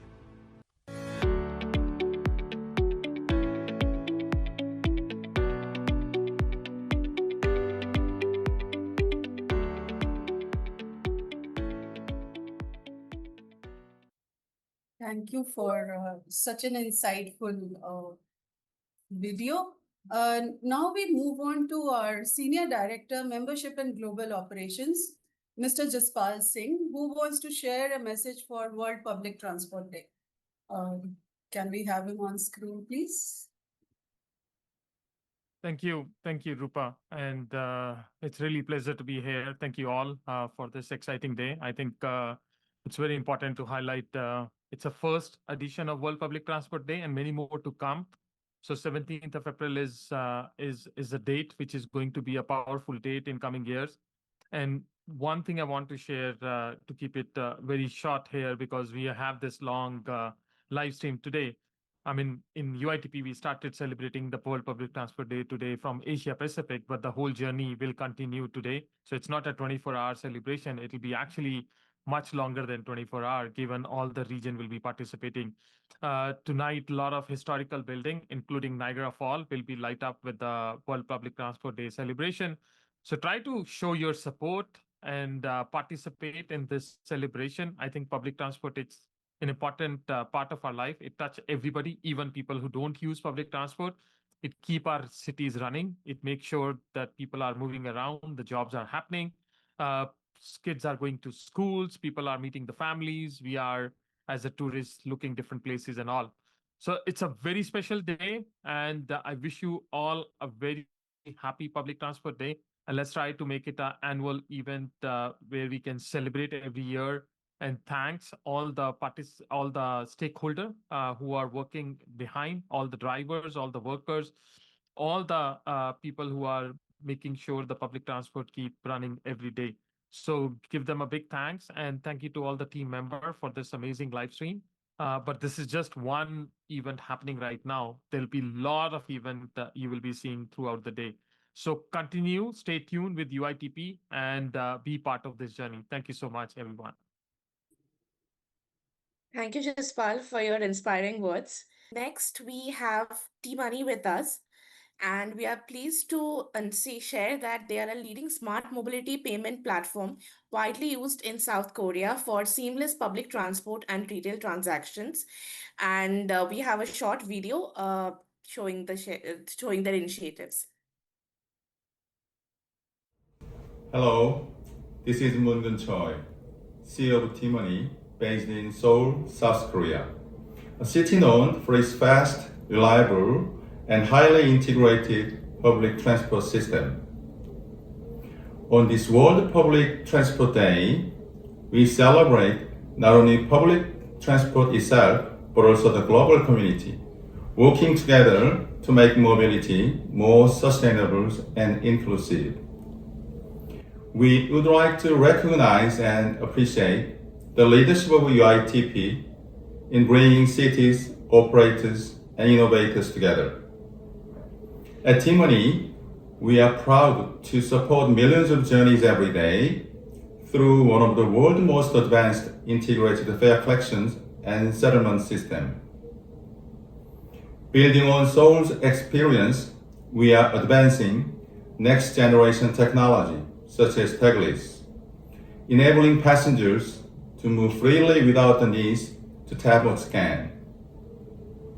We believe the future of public transport lies in making mobility not only connected, but truly effortless and accessible for all. Together with UITP, and our global partners, we remain committed to contributing to this shared vision. Thank you. The world you travel with TAG.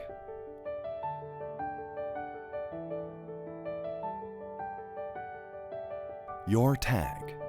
City you travel.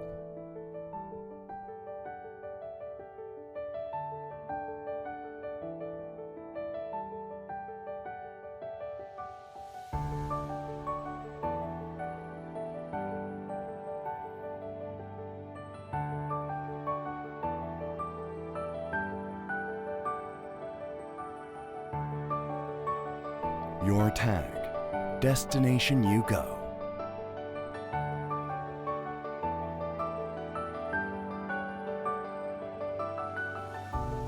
Your TAG. Moment filled with anticipation.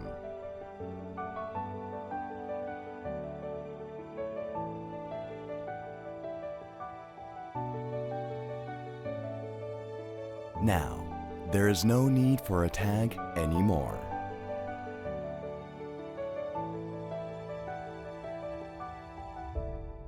T-Money Tagless. Enhanced accuracy, high payment accuracy, even in complex environments.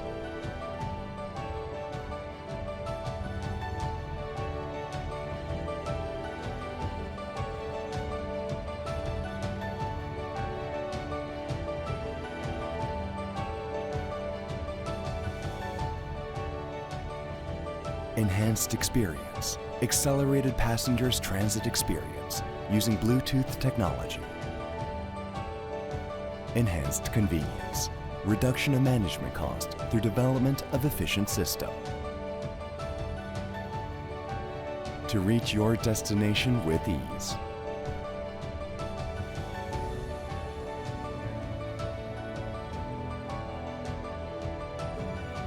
Tagless will be there with all your journeys.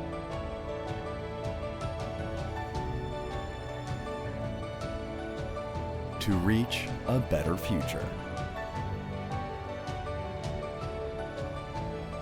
T-Money changes the world. T-Money Tagless.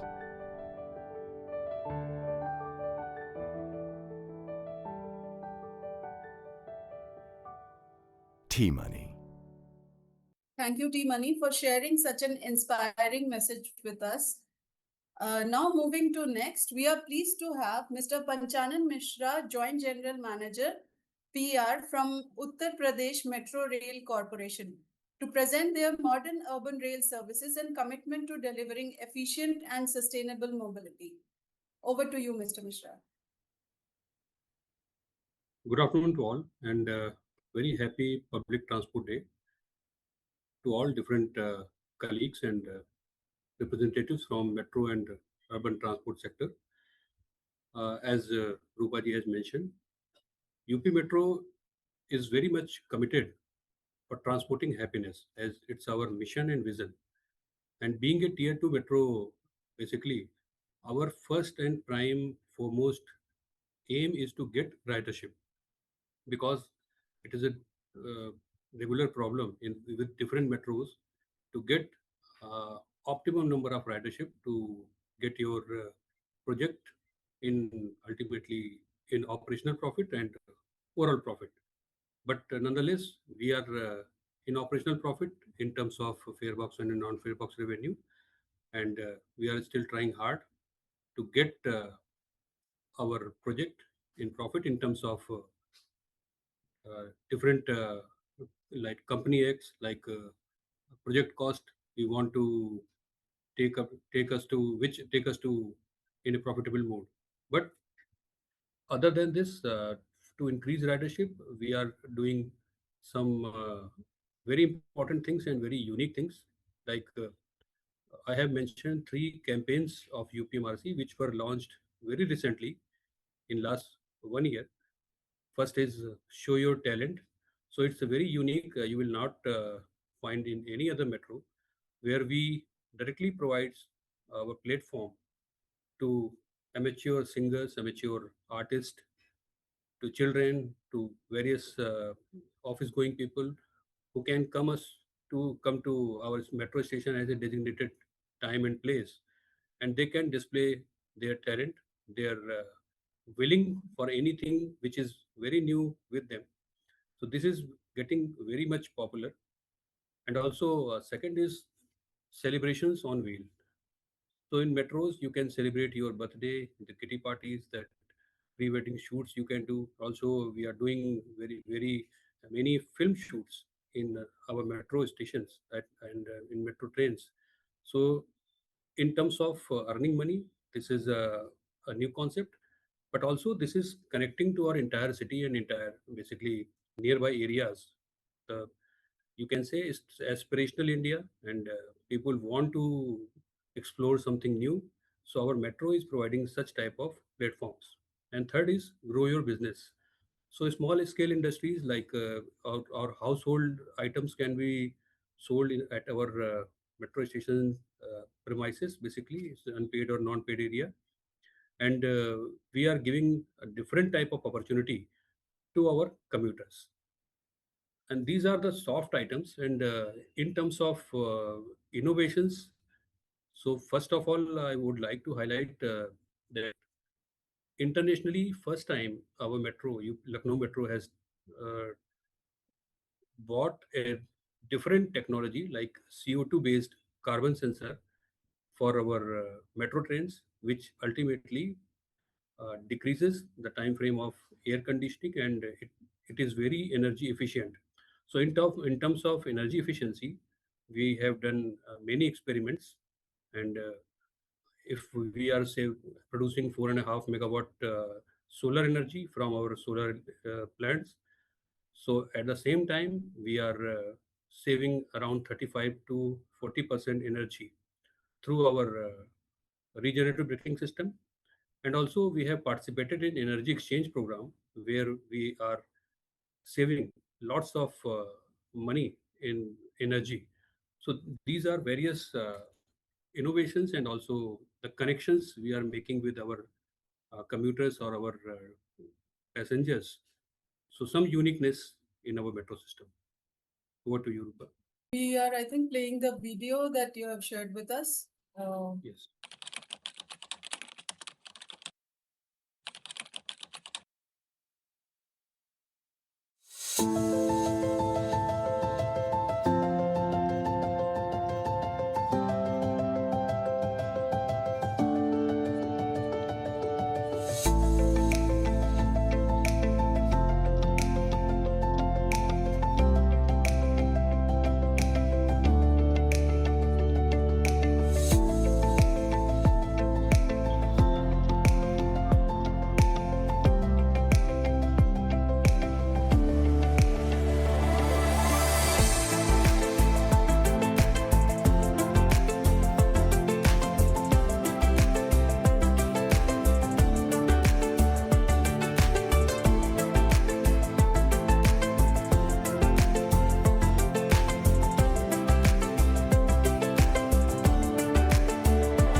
Thank you, Mr. Mishra and UP Metro for sharing your initiatives.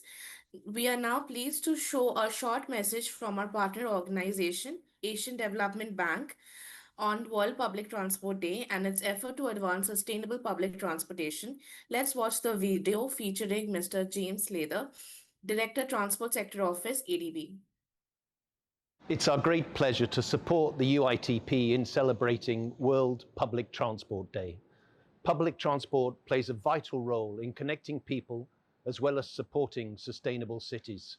Cities that have good public transport systems function better and are more livable. The World Public Transport Day is a unique occasion to promote collective action and raise awareness for the benefit of all.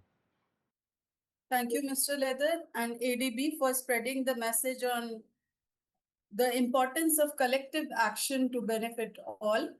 We are now happy to showcase a message on World Public Transport Day from Mr. Jingwoo Lee, Director General of Transportation Planning Bureau, Seoul Metropolitan Government. May we have the video, please? Hello, everyone. This is Jingwoo Lee, Director General of the Transportation Planning Bureau at the Seoul Metropolitan Government. It is a great honor to join you in celebrating the very first World Public Transport Day. On behalf of the Seoul Metropolitan Government, I would like to extend my congratulations on this meaningful global initiative led by UITP. Seoul is a leading city where public transport forms the backbone of urban mobility. With a public transport mode share of approximately 60%, the majority of daily trips by our citizens are made through public transportation. To further strengthen the role of public transport, we are expanding an integrated metropolitan transport network that connects the wider capital region while creating a safer and more convenient mobility environment for all citizens, including those with mobility challenges. At the same time, we are advancing sustainable transport systems through the adoption of future mobility solutions and environmentally friendly policies. Given the critical role that public transport plays in both urban sustainability and the daily lives of citizens, the establishment of WPTD is especially meaningful for Seoul. Seoul will actively contribute to fostering global awareness of the value of public transport and strengthen international cooperation for sustainable mobility. Let me now share how Seoul is putting these ideas into practice through our key public transport policies. Now, I would like to briefly introduce Seoul's public transportation policies. My name is Taeyeon Lee. I'm a manager from the Transportation Policy Division of the Seoul Metropolitan Government. Seoul's public transportation systems plays a key role in supporting citizens' daily lives and maintaining the overall function of the city. First, I will introduce the Seoul subway system. 2024 marked the 50th anniversary of the Seoul subway, making it a very meaningful milestone. Currently, Seoul operates a total of 11 subway lines with approximately 6.8 million passengers using the system every day. And for the bus system, in 2004, Seoul carried out a major public transportation reform, which significantly changed the bus system. The key policy introduced at that time was the semi-public operation system. Under this system, the FSNG manages routes, fares, and service standards, while private bus companies are responsible for actual operations. Seoul also introduced various systems to improve convenience, such as dedicated central bus lanes, transfer centers, bus management system, and bus information system. Based on these improvements, the current model share shows that buses account for about 19% and subways for 44%, bringing the total public transportation share to about 64%. This means that most citizens rely on public transportation rather than private cars. Next, I will introduce policies for transportation vulnerable groups. Seoul is implementing various measures to improve accessibility and mobility for all citizens. First, the expansion of low-floor buses. Seoul is increasing the number of lower-floor buses to make boarding easier for the elderly and wheelchair users. Currently, about 95% of applicable routes are operated with low-floor buses. Second, the Seoul Dongheng Map. This is an integrated transportation app for vulnerable users. It provides services such as bus reservations, route guidances, and information on convenience facilities all in one platform. Third, the 10-minute transfer policy. Seoul aims to reduce subway transfer times to within 10 minutes. To achieve this, the city is building new transfer passages and installing elevators. Third, I will introduce the climate card, a representative transportation welfare policy in Seoul.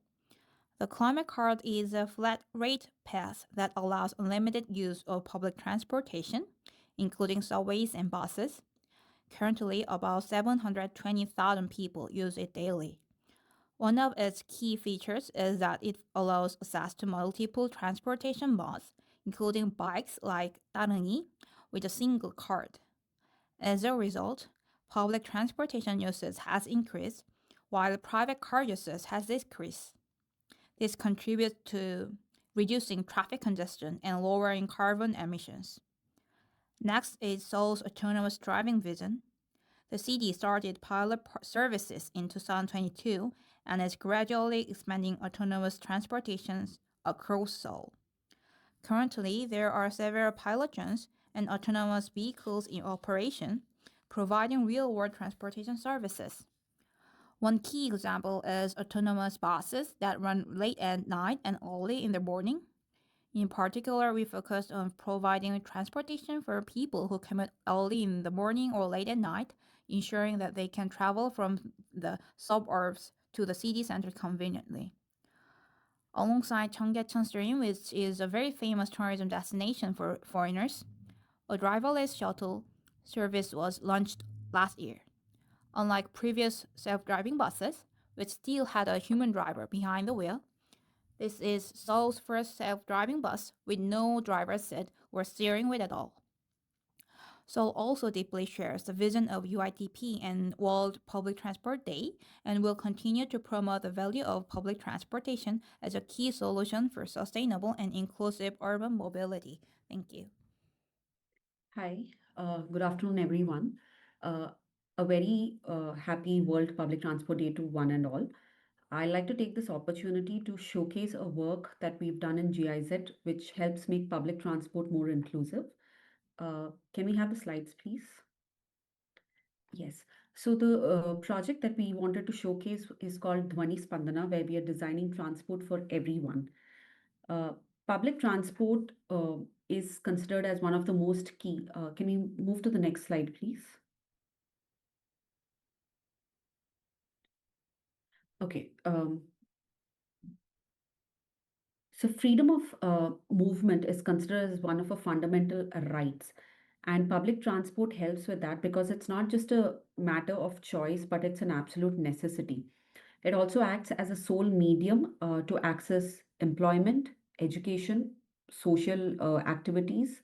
But when you look at the case study of an Indian context, we have about 1 million blind commuters or blind community members, of which only 38% have some sort of formal employment.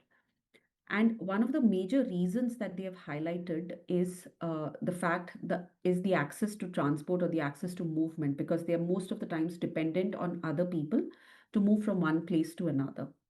So what we've tried to address with the Dhwani Spandana project is how can we make it easier for blind commuters to access public transport independently.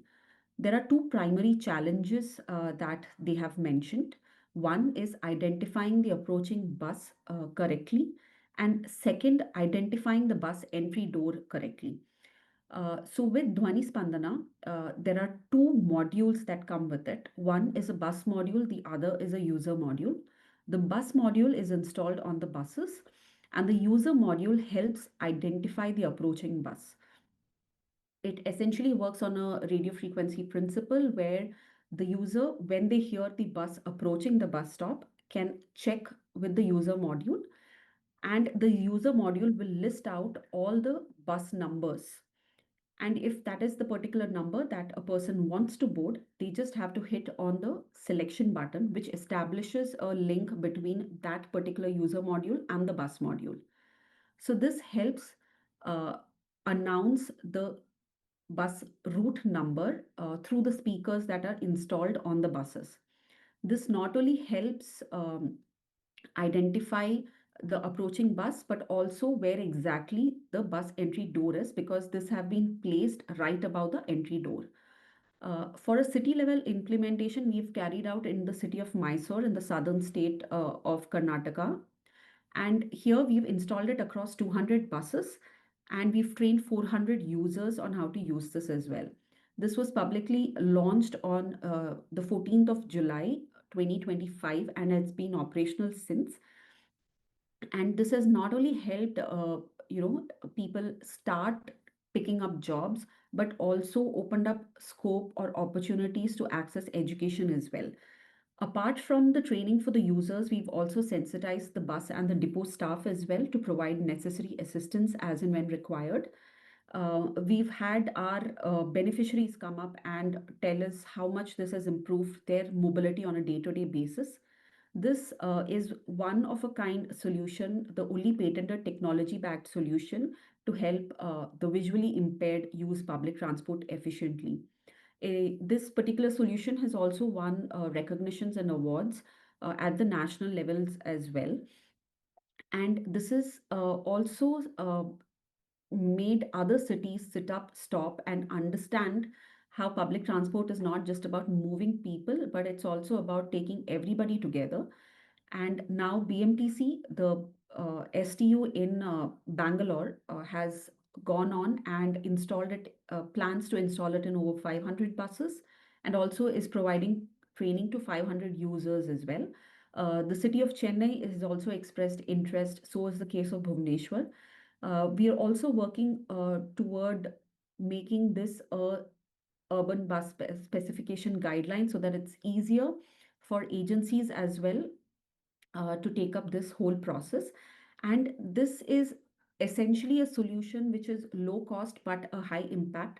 This works both with procuring new buses or even retrofitting the existing buses as well. And it works very well in an Indian context. We are extremely happy to be the first city to showcase such an inclusive public transport solution. And yes, that brings me to the end of it. And I hope that the other stakeholders here are also keen and interested and working towards making public transport across global cities inclusive for everyone. Thank you so much. Thank you, Ms. Joseph, for sharing about an interesting initiative. I'm sure people in the audience will have an opinion, which improvement should be prioritized first for universal accessibility in public transport ecosystem. And you can share your views on the comment section. Just another pointer on that, we also have an accessibility working group now. And if you're interested in that, you can contact us for being part of it.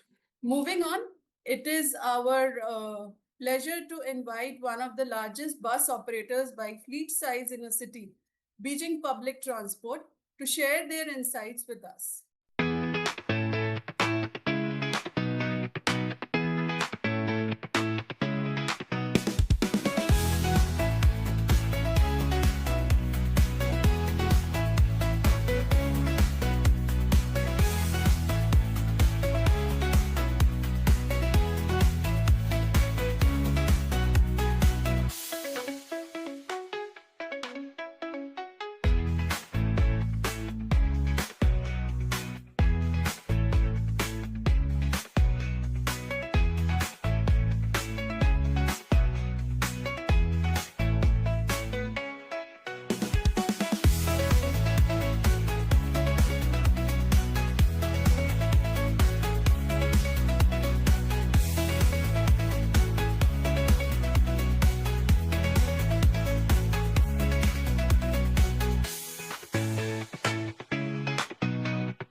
जी भाइयों, आज transportation का आलमी दिन है। सब सफ़र करें और माहौल बचाएं। 绿色出行，健康生活。绿色出行从我做起，还共同演习卷3年。每日公交常相伴，一路清风尽如洗。Angkutan umum setiap hari udara bersih di sepanjang jalan. 选择绿色出行方式，从每次出发开始。 Hãy cùng nhau bảo vệ môi trường nhé. 대중교통을 이용하여 지구를 지키고 우리 함께 녹색 세계를 만듭시다. 绿色出行守护世界，让我们一起创造更加绿色的家园吧。绿色公交，你我同行。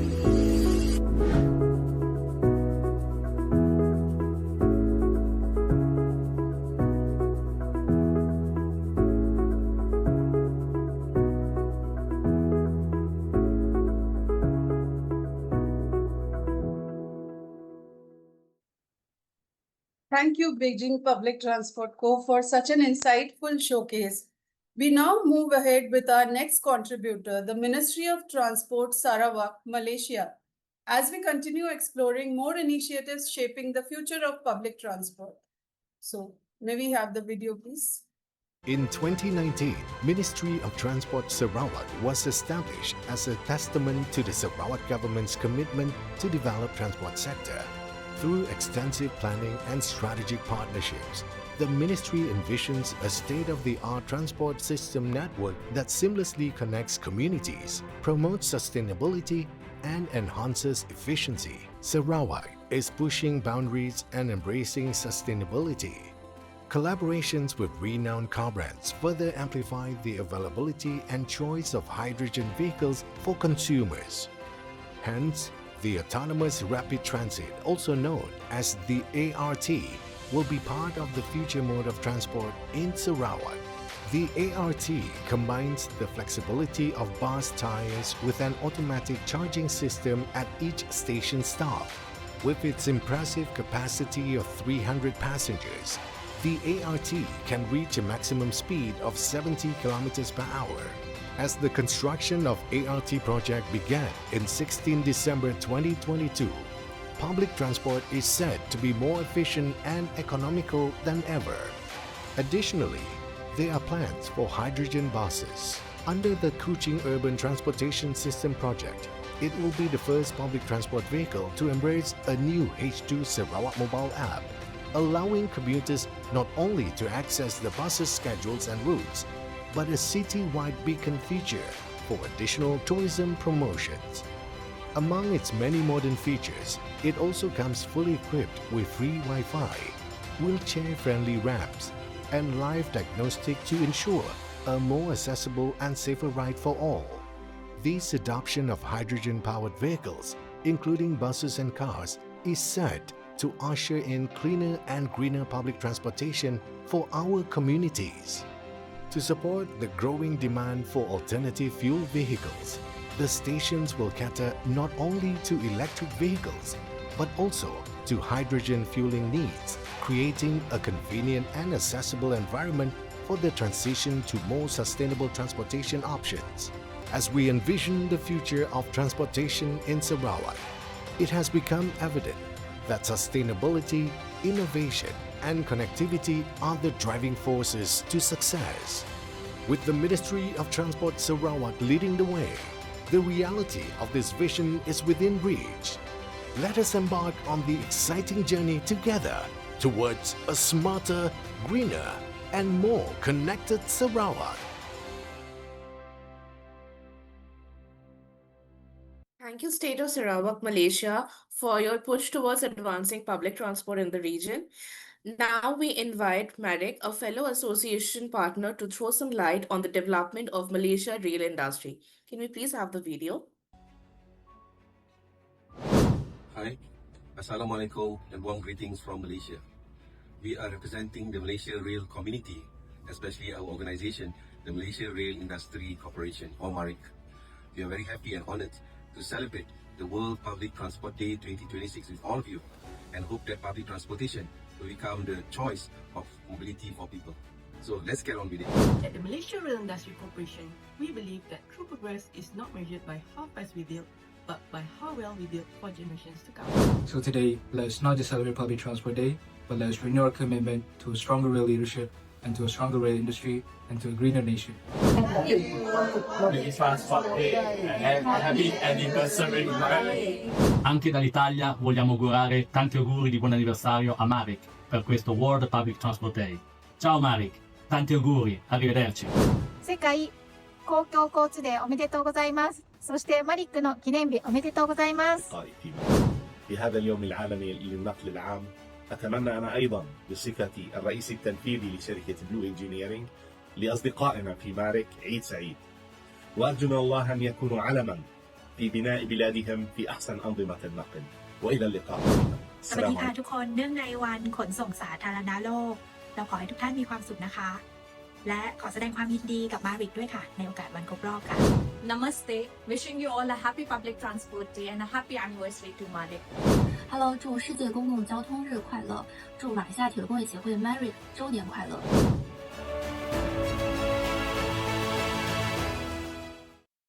Session, and we would like to express our sincere gratitude to the speakers, the contributors, and the global audience for being a part of this important conversation for such a long time.